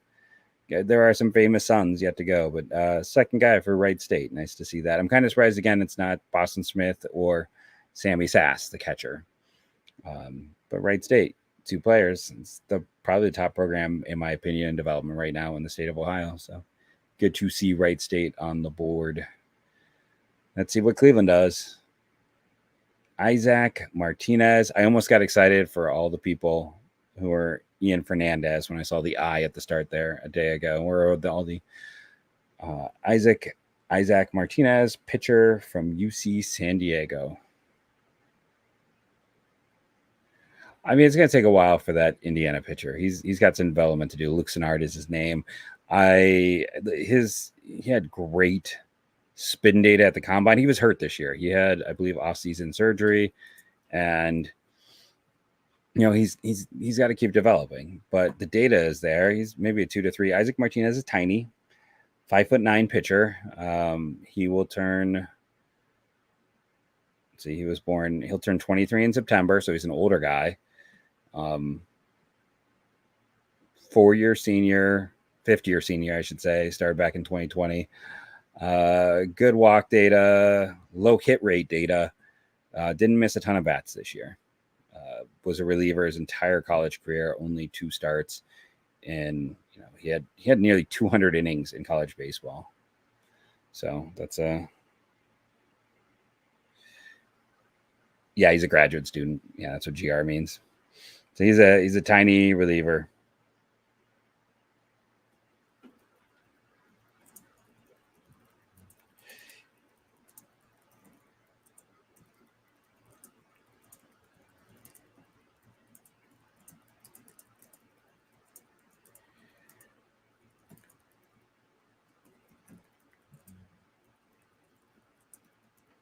He's the second guy, though, that didn't miss a ton of bats, which, frankly, is probably good. And you're going to be like, why is that good? Just give me 1 second.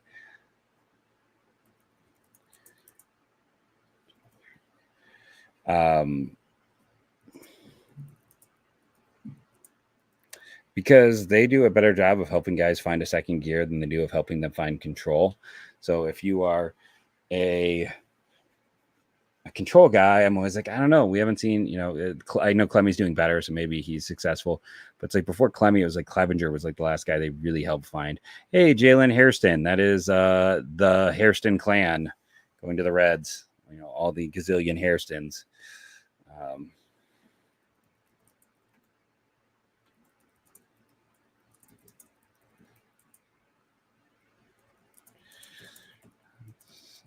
I want to make sure I have the correct son on that Hairston. Because there's been so many Hairstons. It's like, it's Scott's kid.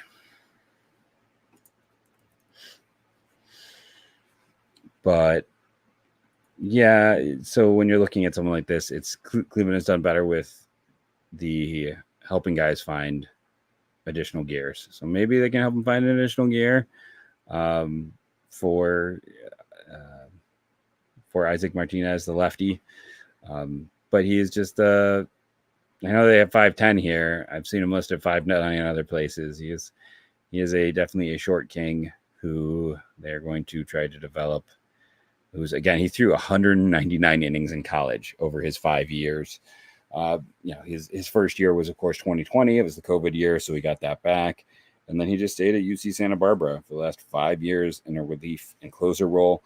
He started 3 games as a freshman and then 2 games the next, which was the COVID year. So he started 3 games that year. The next 4 years, he only started 2. Entirely a reliever, basically. Closer for them. Racked up quite a few saves, 21 in his career. This was his worst year in terms of strikeouts per 9, but his hit rate was obscenely low, which is a sign of quality contact for me. In this case, they do like them old and tiny.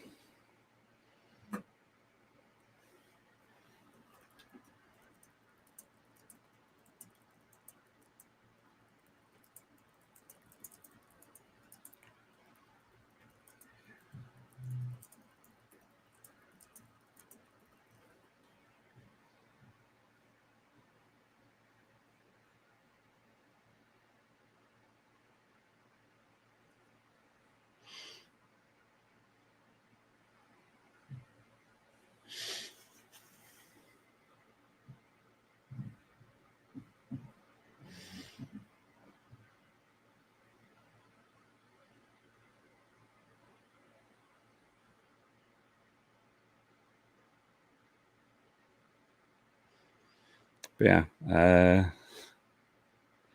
just trying to catch up on a few things.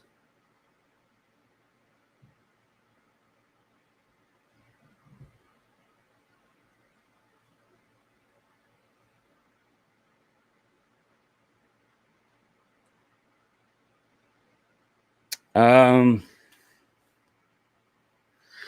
mean, most of these guys are going to sign for Jackass. Thank you for joining me, first of all. Most of these guys are going to sign. There's, especially if they're a college guy, unless they are a draft eligible sophomore, I would bet on most signing. There'll probably be a few juniors who don't sign as well, but most of these guys are going to sign. And I haven't hit a point yet where I'm like, this prep guy isn't going to sign. There's always the chance that there will be a few who get drafted who don't, but I would think most of them are going to be signed. I've gotten to sleep.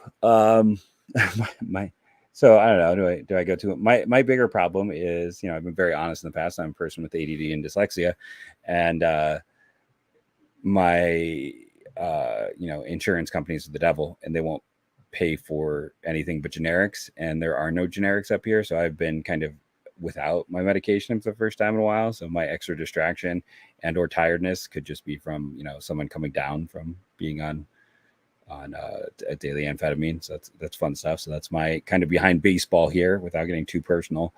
So my extra tiredness is just that. So I apologize if I'm a little more squirrel or a little more, not as, can't even think of the word I want to say, eloquent as I would like to be. Apparently Navarro College got 2 guys. So that's fun. It's good to see some of those programs. Another high school guy for the Brewers, Tyler Rentz, Fox Lane High School in New York. That sounds like that's a fun name for high school. I also like how the Marlins took someone from Central Dauphin. No, that's not how you say it. Dauphin High School. Isn't that French for prince or something like that? Isn't that one of those things? Crazy idea from Arthur.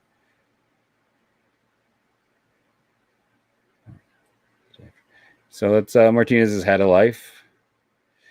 I mean, I see this. It's like, it's fun to take a breather. Don't get me wrong. We're still going to record. Actually, when it's done, I'm going to make 10 nows. Well, before I commit to that, I'm going to go look and see if the nows from yesterday actually did okay. And if they did, then I will go. But actually, right when this is done, I'm going to sit in this seat. I'm going to wait probably 15, 20 minutes, do the post conference, and then I will go take my break. It's just been one of those things where figuring out the timing of it all. So yeah, I'll well, thank you, Brian. While I'm sitting here waiting, I will go and at least start on some of those shorts. For sure. I mean, you know what? Every single one of these is over. Well, no. Apparently, no one likes Donovan Zazic. That's the only one under 400, and I've only got 2 under 500, and the other one's Caden Favors, who's the senior sign. But man, Donovan Zazic, what did I do? Did I miss something when I was like tagging it? Like that one did really poorly. I don't know. I don't know why that one. Apparently, he's a lefty who hits 99. What's wrong with people?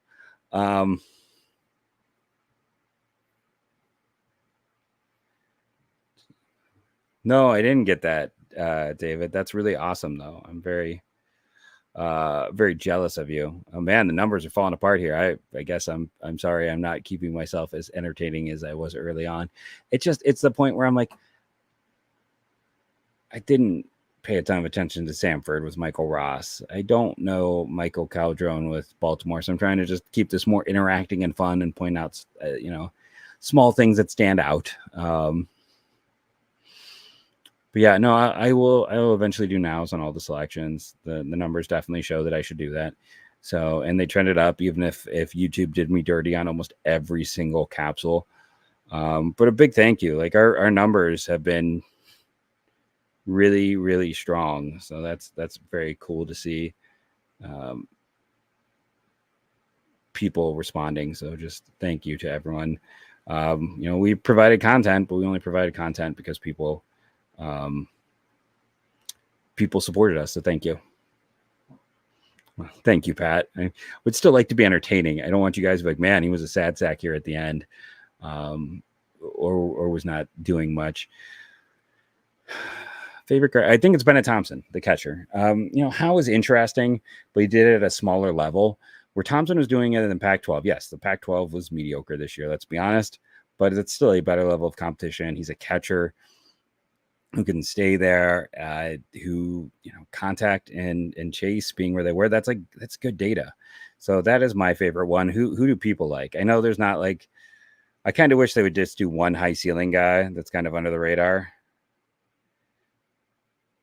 To get a little more excitement. Well, thank you for popping back in, Matan. Yeah, it's. I don't know. He reminds me like he definitely has more foot speed than Micah Prees, but there's that degree of like Michael Prees is a small school guy who had a little bit more physicality as well. That was more strength than like speed. But yeah, he's apparently he played this year with a broken hamate, so maybe there's a lot more to him physically than what we saw, and he still performed really well with that injury. That's not an easy injury to play through. That's fair. They have done pretty well with Canadians. You've got Tugboat, you've got Naylor, and I'm trying to remember if there's anyone else. But yeah, those are the three that come to mind. Here we go. Co-host Justin's back in. That's who he likes: Hepner, Cesnari, and Thompson. Interesting how many people are big on Hepner.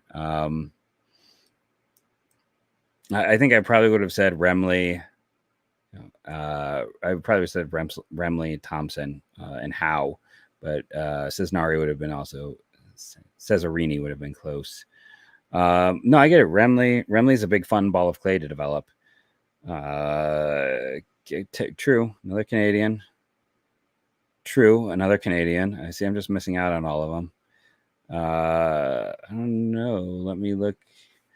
Jackson Hotchkiss was another guy who's kind of was a known quantity toolsy guy that Diamondbacks took, but I don't know if he gets to school. So let me look up Jackson. Oh, I cannot spell. Never know. And apparently I really can't spell. Where did Jackson Nicholas get drafted? So I can just look at this is the whole ADD dyslexic thing where I cannot type or spell things. Yeah, I mean, according to the interview yesterday, they feel very confident that they are getting everyone in. That it sounded like they have a deal in place with everyone. Is pretty much what they stated yesterday on our post-draft interview. So I don't think they actually are that concerned. Jackson Nicholas does not, doesn't report any family relations of any kind. Just his coach for the Oklahoma player. And we are into round 19. We got a Gunnar Goldsmith from Sacramento State. Hey, they're moving to Sacramento, right? They got to get a local guy to drive stuff up in San Diego. So it's a great pick because you want a local guy. Keep their attention and interest. Washington State player his first year, so started at a big school and then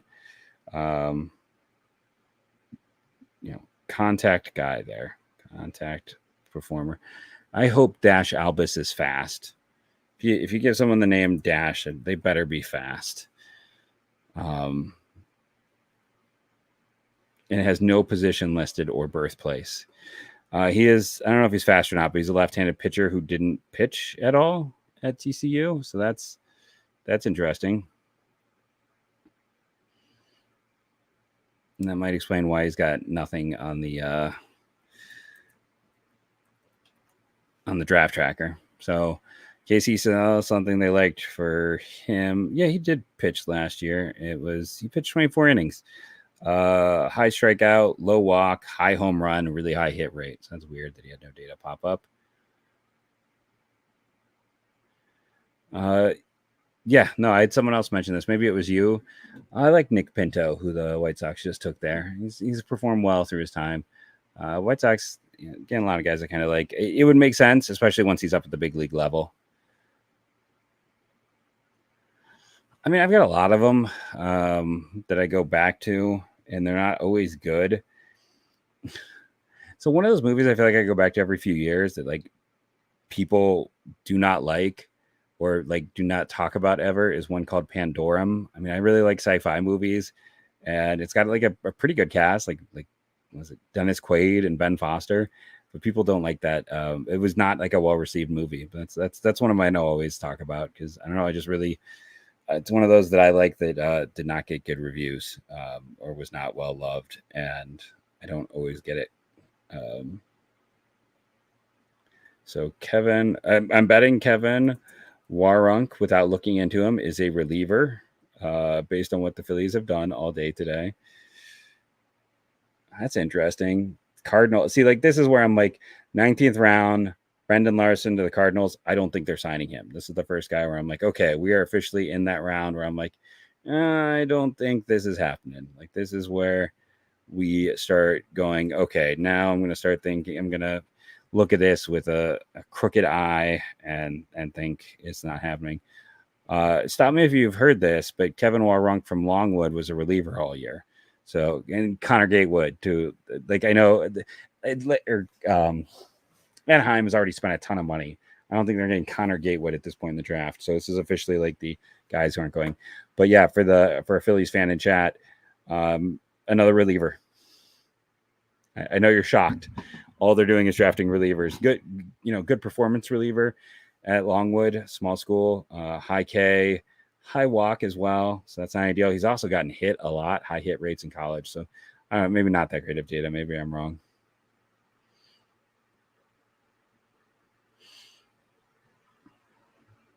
He didn't have Logan McGuire. It was good freshman and junior years to respond to Justin. The sophomore year, he had Tommy John surgery.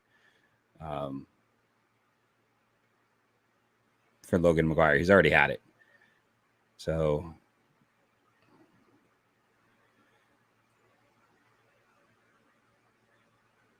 Donald, thanks for coming back and joining us. I hope you're enjoying all of it. Okay, well, there we go. So someone else who loves that movie. That's, I don't know. I own it, and it's one of those movies that for whatever reason I don't understand. It got like it's on the, I think it's like a red Rotten Tomatoes movie. Like it's really poorly received. I'm like, I don't understand it. I don't understand what's going there. District 9 is another fun one in terms of sci-fi stuff.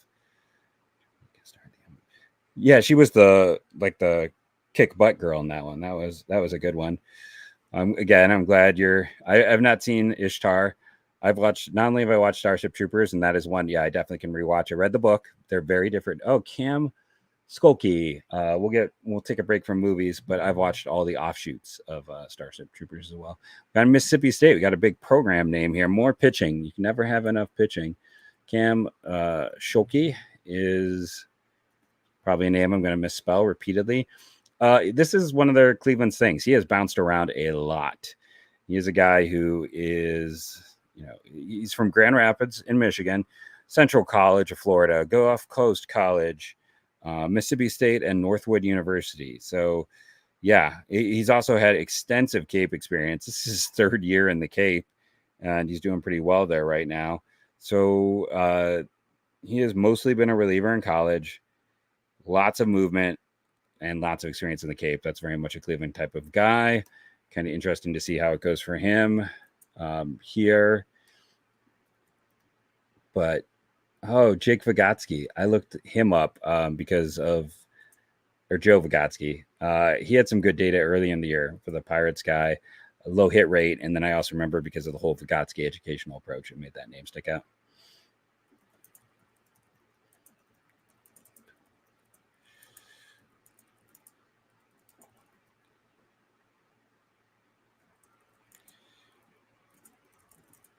We know Kevin loves the Cape. They've probably seen him a lot in his 3 times there.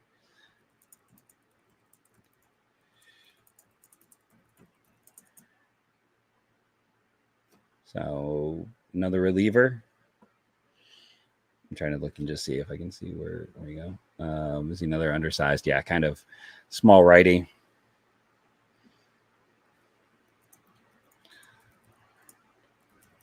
We've seen them they've been going undersized this year.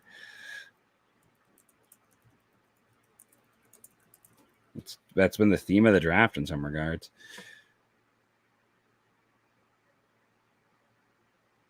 Now I got to catch back up. Yeah, nope. Yeah, I mentioned that. Shulky.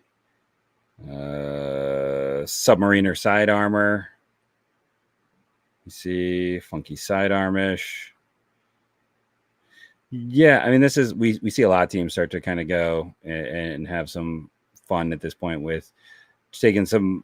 You're looking for 1 or 2 traits you like and going from there.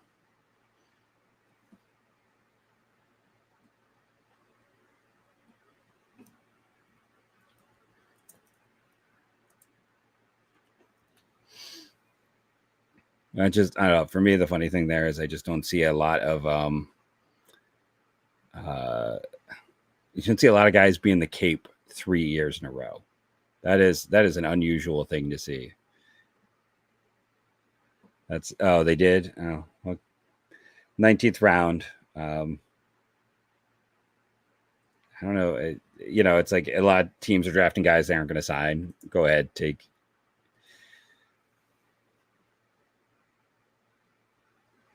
So Owen Pote here, who Cincinnati took, I was kind of curious because there's like no data, and he's 6'6", 190. Like we don't know position, we don't know. He doesn't have a school, but he's committed to South Carolina upstate. So I assume he is going to sign. It looks like he's a pitcher. He's got some spin on him. Interesting name late in the draft. Vicardi Domingo, University of British Columbia. That's where our pick was from. Isn't that Hepner? Don't we have 2 British Columbia guys?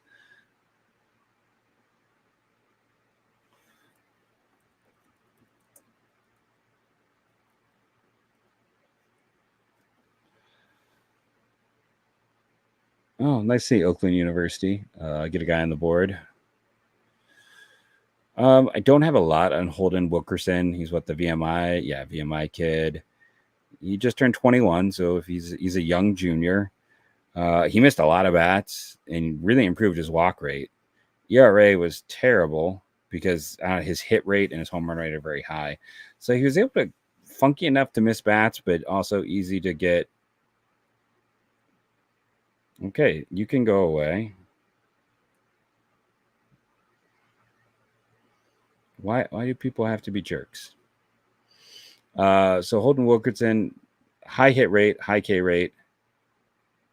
So he missed bats, but also was able to someone to get picked up. The guys are able to turn on his stuff. So that's it.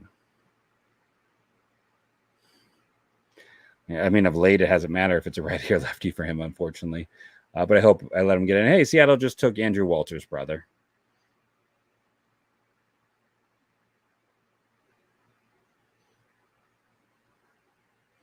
So Brian Walters going to the Seattle Mariners.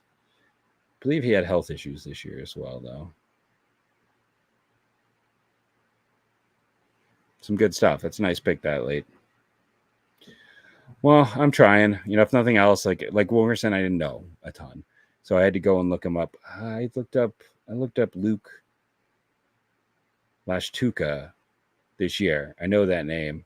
He must have been one of those guys. Why do I know that name?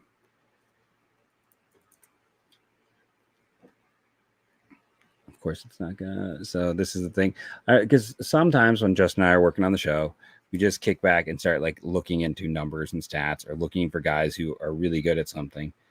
And Latusha, he's a guy who had decent strikeout numbers, low walk rates, and was a starter for that St. Louis program. So I think that's the thing. So this guy was a 4-year starting pitcher. He's got less innings than Isaac Martinez. That's just how much Isaac Martinez pitched throughout his college career. That's kind of the crazy thing, that guy was a reliever. In 4 years, he had more innings than a guy who was a 4-year starter.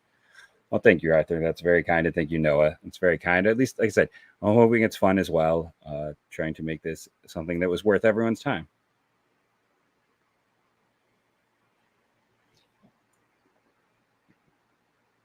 I think the Brewers have taken all high school guys. And they took a high school kid from Wisconsin. That's kind of fun for them. I'm sure that's going to be something that gets written up a bunch.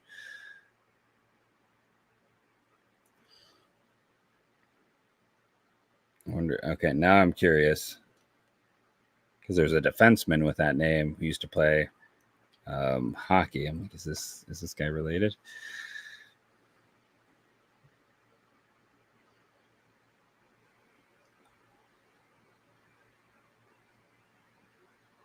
So now I'm like, but then there's a different Noah Welk who played baseball, who's So this is again, because I'm a Wisconsin. That's where I live now. So I'm like,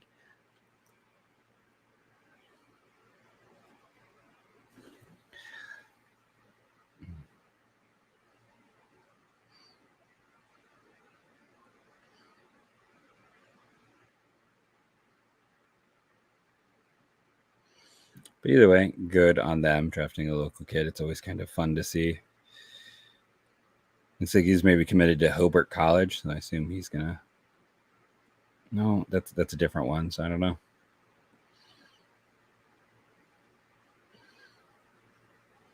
Back in the day when I would do this for 50 rounds, there would be a lot of that where I'd get like something like Noah Welk or Weck. That's the problem. I misspelled his name. See, I need to be wearing my glasses. But it was also before like things existed everywhere on the internet. So it'd be like trying to find any data I could on guys, and you're just diving deep. Oh, and so I don't know. We'll see. It's a hard one. This Noah Weck is an Oklahoma State recruit. So that is a very different situation. Number 2 right-handed pitcher in the state. So that is we'll see. The Brewers have gotten all prep. I almost feel like this is a guy who's getting to school as well.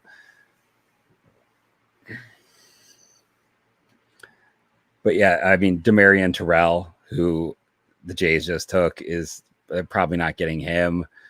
I'm kind of surprised that Tampa got Tony St. Maria this late. Like, he's a senior, so he's going to sign. And he had a really good year at Rutgers. And there's some thought that maybe he can move. He was there short, that he was going to move off the diamond, but still. Not move off the diamond, move off of short to another position. But Demarion Terrell is like a super athletic kid.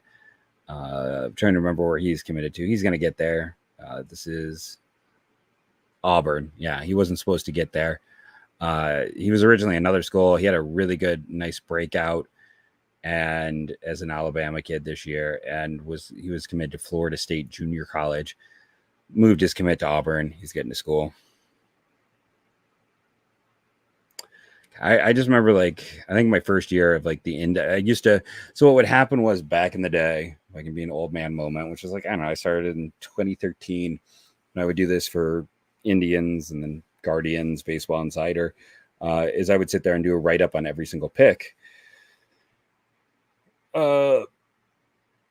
They've picked a mix of pitching and hitting, but I would sit here and write up a pick, and then like my goal was to never be more than a round behind. And then once like every 5 to 7, we would get a break, and I would like catch up and then go into the next one. And doing that for 40 or 50 rounds, and the amount of like digging I would have to do was crazy back in the day.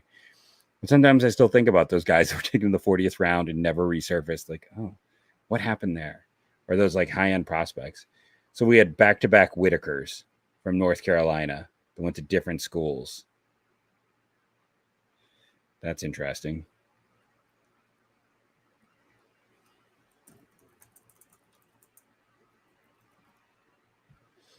Could they be cousins? Maybe.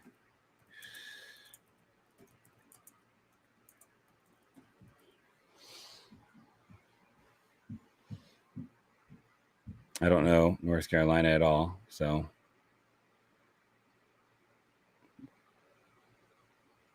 I'm hitting the wrong thing here.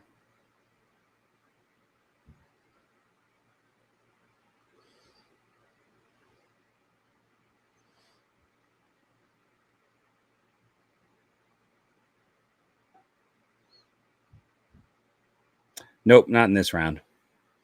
So for this question here, day 3, if they don't sign, they don't sign. You just don't get that pick. There are several teams that at this point in the draft, they're like, because you have a limited number of slots you're allowed in your minor leagues, and maybe they don't want to cut 20 guys. So there are teams, not all teams sign everyone. Guardians pick today recap. High contact catcher, shortstop, some interesting arm slot pitchers. One high school kid who is a big lump of clay who's going to be a left-handed pitcher. It's hard to recap a whole bunch very quickly. I guess nothing is happening very quickly. I guess I can do a reset if you'll give me a second. Yeah, Garrett Howe leading things off, who is a high contact, low power shortstop infielder. Then you had Seth Hepner, who's a Canadian kid who missed a lot of bats, but had some control issues. Bennett Thompson is an Oregon catcher with high contact, low chase. Ryan Cesarini is maybe has some more physical growth in him. Played this year at the Broken Hamate, had good production at St. Joe's. Connor Whitaker is an undersized right-handed starter/reliever who had good command, didn't miss a lot of bats. Jacob Remley is a 6'6" lefty from Hawaii who is pitched in for the Mahoning Valley Scrappers. All upside. Logan McGuire had Tommy John surgery, has mostly been a reliever, but is coming back from that. Isaac Martinez is a guy who's a little bit older, smaller, but has been really productive, good command. And Cam Sulkey is a side armory guy who is bounced around a lot. No, you don't pass. You just pick a guy. It used to be you would pass in the draft, but the draft also used to go until all teams passed. Like I remember looking at one draft where it went like 75 rounds because like one team and only one team was drafting guys. So they would just keep drafting. As long as someone wanted to keep drafting, they would keep drafting.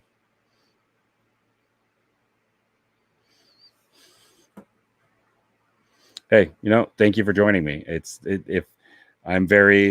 I was half concerned that we wouldn't get to the numbers today. Thank you, Andrew, for the kind words. Hey, Kate Obermueller to Texas. That's fascinating. But that guy can spin it. Everyone at Iowa regressed massively this year. So like I look at that, I'm like, hey, like you are betting on a poor pitching coach. He's got bloodlines. He's probably a reliever. Had some of the best spin rates. I really like that pick to Texas, especially if they get him. Eric Ritchie is a lefty. Stop me if you've heard this. Star Wars/Phillies fan, reliever. So another reliever. All the Phillies are doing are drafting relievers. It's East Carolina. They've been very successful. And just like every other guy they've drafted, high K, command issues. I feel like I could have just saved myself time and told you high K and command issue reliever, guessed it and been right for most of these players. It's an interesting approach that they have. Dylan Volantis, that's another guy who it's going to be a really hard sign. I'm not sure if Oakland has the money or not. That is a good question. Growing up, Major League had a special place because I was a Cleveland fan. Um, I always sometimes like to go back to Moneyball. I know it's not everyone's favorite, but it's like, seeing things about the draft and stuff like that amused me. Bang the Drum Slowly is probably one I liked that I have not revisited the most. It's, I think, an underrated one, so maybe I'll go with that one. I remember watching that movie for the first time and just kind of being blown away. The one I can always rewatch, though, that I always rewatch when it's on, is The Natural. So it's a variety. I don't know if that counts. I know, shocking. I mean, he's a junior. I'm assuming maybe they save some money and they're getting him because I don't know. I kind of feel like maybe they're going to get him. Going to get Cade. That's a good value pick. But no one's taking Bozer. That's still a surprise to me. That I guess he's South Florida. It's not like he's a massive program. It's not like he's probably getting an NIL. I don't think he's in the transfer portal. I know he's hurt, so I'm like, what else is going on there? Dylan Volantis is just a huge human. Another kid from that Westlake high school team. They've had a lot of guys get drafted. It's one of the top in the country.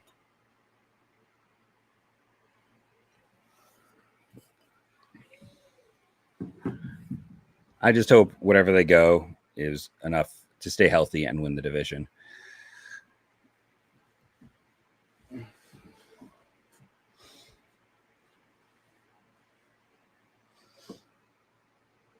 There we are, 20th round. We are going to live stream the whole darn thing. And then after that, there's going to be 15 minutes following the last pick for the availability today. So I'm hoping we fly through this quickly. When it ends, I'm going to probably chop it off pretty quick. I've got archery with my daughter this evening. So I'm going to take my 6-year-old to an archery class that we signed up for together. So I hope everyone else has fun plans this afternoon. Oh, I don't want to open it this early. But yeah, I was just getting some things loaded. Don't do that. Another Iowa pitcher. That makes Hunter Omled. I was not familiar with Hunter Omled as much as I like. I only really checked out the starters on that program this year. So that's like 5 pitchers drafted. And I'm like, I don't know if that's a compliment to that program because of how much regression occurred, that maybe this is more about like teams think they can get more out of him. This is a guy I'm almost surprised Cleveland didn't draft because he just turned 24. So he is one of the older, might be the oldest guy who gets drafted. He has been at Arizona State, Boise State, Central Arizona College, Grand Canyon University, and Iowa. This guy has not been like, wait, why does it say? Oh, wait, this is confusing. Iowa and Arizona. That doesn't make any sense. Because he's not in Iowa. His school is in Iowa and Arizona. Miles Bailey, White Sox aren't signing him. He was at Arizona State last year, so he was not at Iowa. That's just a mistype. That's why I was so confused. But still, Boise State, Grand Canyon State, Arizona State, high K, low walk, reliever. I feel like that's been my line of the day. But why is it Iowa? I know, Justin. Why is it that? He went to Arizona State. Oh, now they corrected it to say Arizona State, Arizona. So it was just a misprint.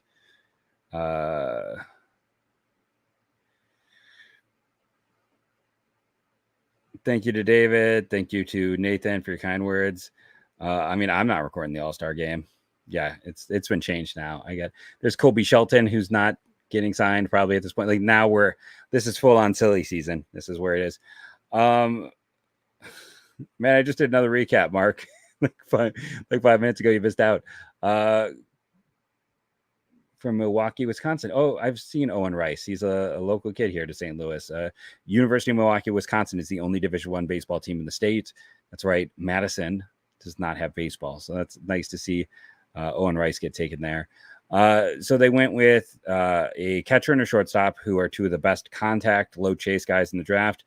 One high schooler, I want to say, could be wrong, top of my head, a 6'6" lefty from Hawaii who is all clay, yet to be developed.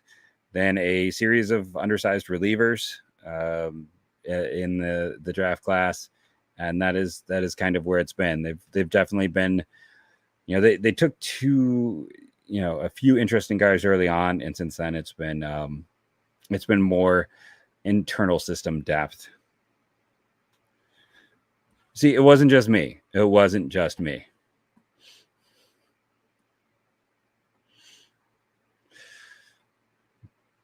It's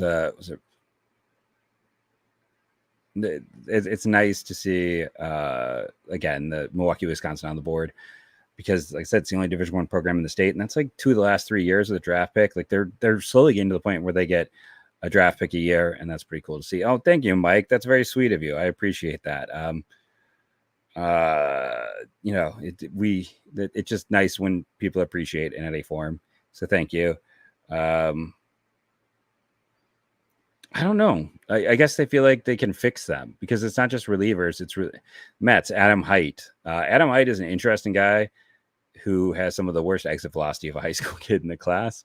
I feel like that's why he's getting to school. Really great contact. No exit velocity. But to get back to this, I think maybe they think some of these relievers they can turn to starters. They see good traits they like that they can fix and maybe make a starter out of it. And right now their pitching development is almost second to none. So I'm not going to argue with how Phillies go about finding and developing talent. They're doing more good work with more advanced guys than just about anyone. So I guess, it's a whole team approach. They know what they're looking for. They're scouting the day 3 is all about your scouting department. I think he's caught up before then. If you're going to have him, he should be on the opening day roster next year to net you a draft pick. That's my view. He's the number 1 overall pick. He's going to have all the media attention and hype. He's going to have high contact and that type of data. If you're calling him up, you want him beforehand. Cam Waldy from Arizona, a senior pitcher, another small guy. Thank you to Mark for the kind words. Thank you to Mike for the kind words. This is the Short King draft. That's the official label. I will not phrase it to the front office when I ask them questions after the draft about their Short King draft, but this is a Short King draft. He has pitched at University of Arizona, University of Nevada, senior who just turned 22, Elk Grove.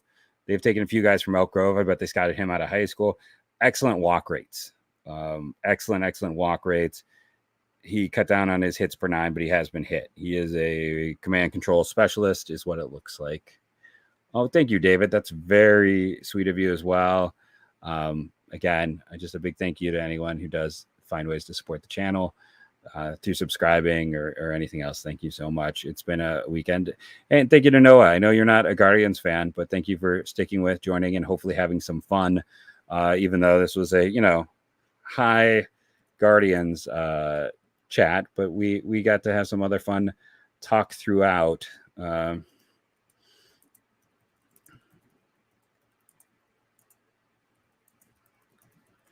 And I believe Walty was mostly a reliever, right? I said that. No, he was a starter. I'm sorry. He was mostly a starter. Well, I'm glad I can help pay back for 2016 this year. Thank you, Pat. You've been with us the whole time. I appreciate that. I'm going to butcher your name. Thank you, Asa Thrum. You had some very good points today. Thank you, George. You've been awesome the last few days, showing up and talking and having fun. Thank you, Arthur, for being there as someone I can throw questions to when I am not sure. And as I'm trying to do this, and I could be wrong, but I feel like they take an Arizona or Arizona State arm every year.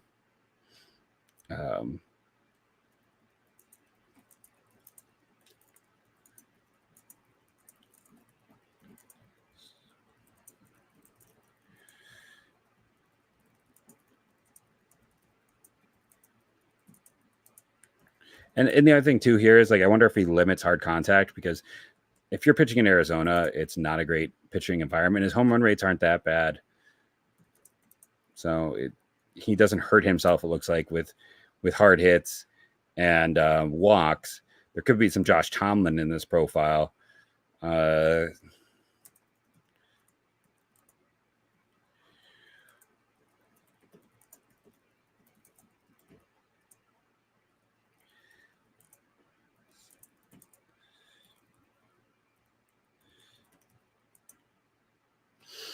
I'm going to dub this the Travis and the Short Kings draft. That's my official label on this one. Travis and the Short Kings. They've loved the Short Kings. Again, there we go. See, Cincinnati, Mason Russell. That's not happening. That's another one. Chase Fralick. Fralick, not Frelick. Fralick. That's one of those ones that I expect someone to make a mistake with.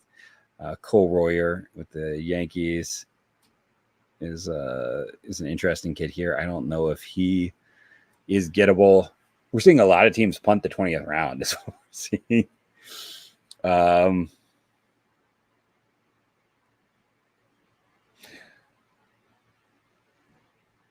Yeah, no, this is a good point here.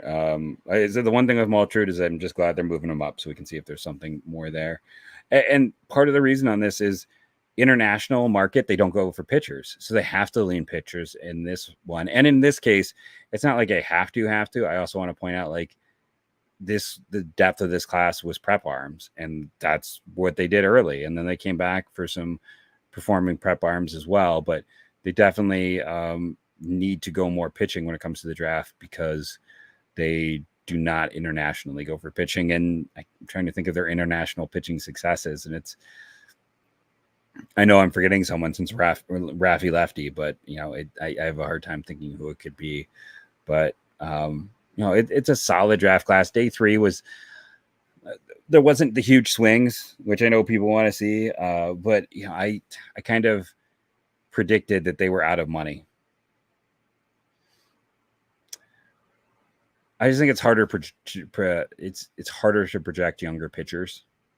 Is the thing. I think it gets why do so many pitchers get taken? It's easier to get to see positive traits and to have more project. It's easier to evaluate them. So in the draft like this, it's much easier to evaluate the more advanced pitchers. Whereas the international market, you're signing them so young, it's even a bigger. Seattle just drafted Ryan Piccolo. St. Joseph's gets a 4th guy off the board, son of JJ Piccolo. For a team that struggled to be 400 or 500, it's kind of funny that they had 4 dudes drafted.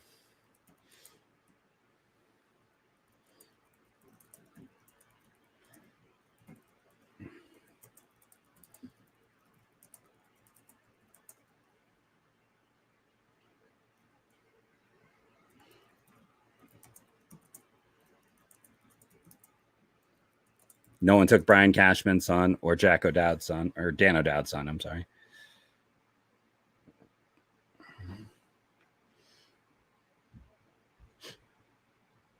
And I'm going to look. I think the Brewers literally took only prep players on day 3. No, I guess there was one. Okay. No, they started the day with 2 college guys, and since then it's been all high school players.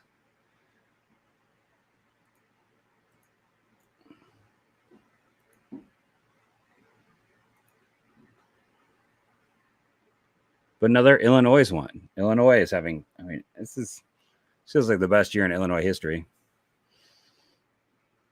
Yeah, Piccolo makes 4 for St. Joe's.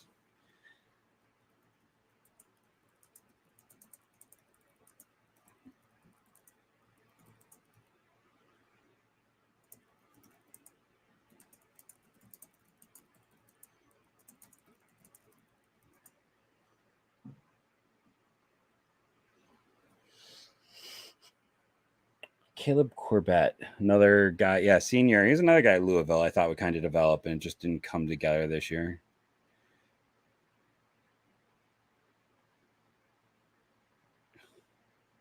I guess I'll be our one rep on the pod on that one. So thank you to Justin for jumping in, doing it. Good to know he won't be on the day 3, so I definitely need to be there. But yeah, hopefully we can power through these last few picks here. Caleb Corbett, it's a guy I thought would develop more at Louisville, but I guess that's been kind of their problem. It's like after a while, it just feels like some programs, like they have their ups and downs, and sometimes the downswing gets them a bit. So here you go, Arthur, with some data. So yeah, their international market has not given them much when they've gone for pitching. Why is it all of a sudden stopping so much? Is it, I don't know. I'm not listening to the live feed. I don't know if people are. It used to be a lot of times, it's the first year I really didn't listen to any of day 2 or 3. I just followed it with the draft tracker since we were doing the this. I couldn't do it in the background. It used to be like, and we want to thank the commissioner's office for running a great draft. For instance, it would be like ID number 7743. The Seattle Mariners would first like to thank, the commissioner's office and for doing a great job on this year's draft and everyone for the time spent. The Seattle Mariners select Ryan Piccolo out of St. Joseph's, Pennsylvania University, outfielder. He's the son of Royals GM JJ Piccolo. That's how it used to be. Yes, International Signing Day is in January. And no, they don't get first crack. It's not like a draft. Honestly, everyone is already signed. You'll see kids who are like 13 and 14 who are already wearing team gear, and then in 3 years, that's a team they sign with. Deals are put in way ahead of place. The entire market for the next one is basically done. Like everyone knows who is signing pretty much everywhere. And then when the market opens up, it goes that way. But yeah, I don't even think they get any extra money. I don't think there's anything like that. So they're doing dead air during the ID numbers and things. Yeah, I don't know. I listened to it so many times. It's like it's like a shame. And then Bryce Martin Grudzielanek is Noah still here? That's Mark Gruzielanek's son who just went to Toronto. So it's kind of a fun one. Bloodlines. So yeah, you got Mark Gruzielanek's son. That's Bryce Martin Grudzielanek from UC San Diego. It's typically like August 1st for signing days. Yeah, he should sign. He's not like a great prospect. He's an okay one, but yeah, he should sign. But it's just, I don't know how old you are. I don't know if me telling you that Mark Grudzielanek is son matters to you or not. He had a great nickname. He was the Laser back in the day. Yeah, they do love their bloodlines. You're right. That is, they're more than anyone else. They love that. It's weird that they don't want us to know the ID numbers. What are we going to do with their ID numbers? Like, I don't know. If things evolve to the point we're worried about that. I think if they're smart, they'll start selling jerseys, but I think it'll bump even more. Like, if you want to be truly cynical, you could argue that like, part of the economics of Bazana, or just the economics of Bazana, and that's going to be part of what happens is him and what he does. Now, part of the thing is, like, Australia is not a big baseball market now. If he is the player that Justin and I think he is, then it might open that market up in a way we've never seen. Because like Dave Nielsen was an all-star and he's a solid player, but the hype on Bazana and the way we are today is going to give him a chance to transcend the game for his continent. And that's kind of what I'm hoping for as a fan. Holy Trinity Academy, Atlanta. I don't have Eric Hartman. Not Eric Cartman, Eric Hartman. Be a very different story. 5 to go. No, he could be up in October. I've talked about it before on the show that, like, I thought there was a world where he could be up because he would still maintain his rookie status. Like, you can have him up and still have him retain his rookie status. So I'll go ahead for our Phillies fan who's in here. Kyle Carmack, another trade of theirs. He's a guy who's transferred around. He's at University of Missouri via Arizona State. Started there. Pitching in the Northeastern Collegiate League. At Arizona State, he was mostly a starter. This year, he's been a reliever almost entirely, only one start. He, like all these guys, kind of a rough year. He only threw 10 pitches, so I wonder if there were some 10 innings health issues. High walk, high strikeout. So another reliever there for our Star Wars guy to the Phillies. So again, I think he could be up. It just matters, like, if they wanted. I think there's a world where he could be up and he could help. I don't think the Astros are getting Kyle McGrary here.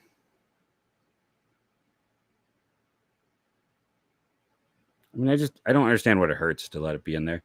I have not seen Luke Orphy's name, so as far as I know, that would be a no.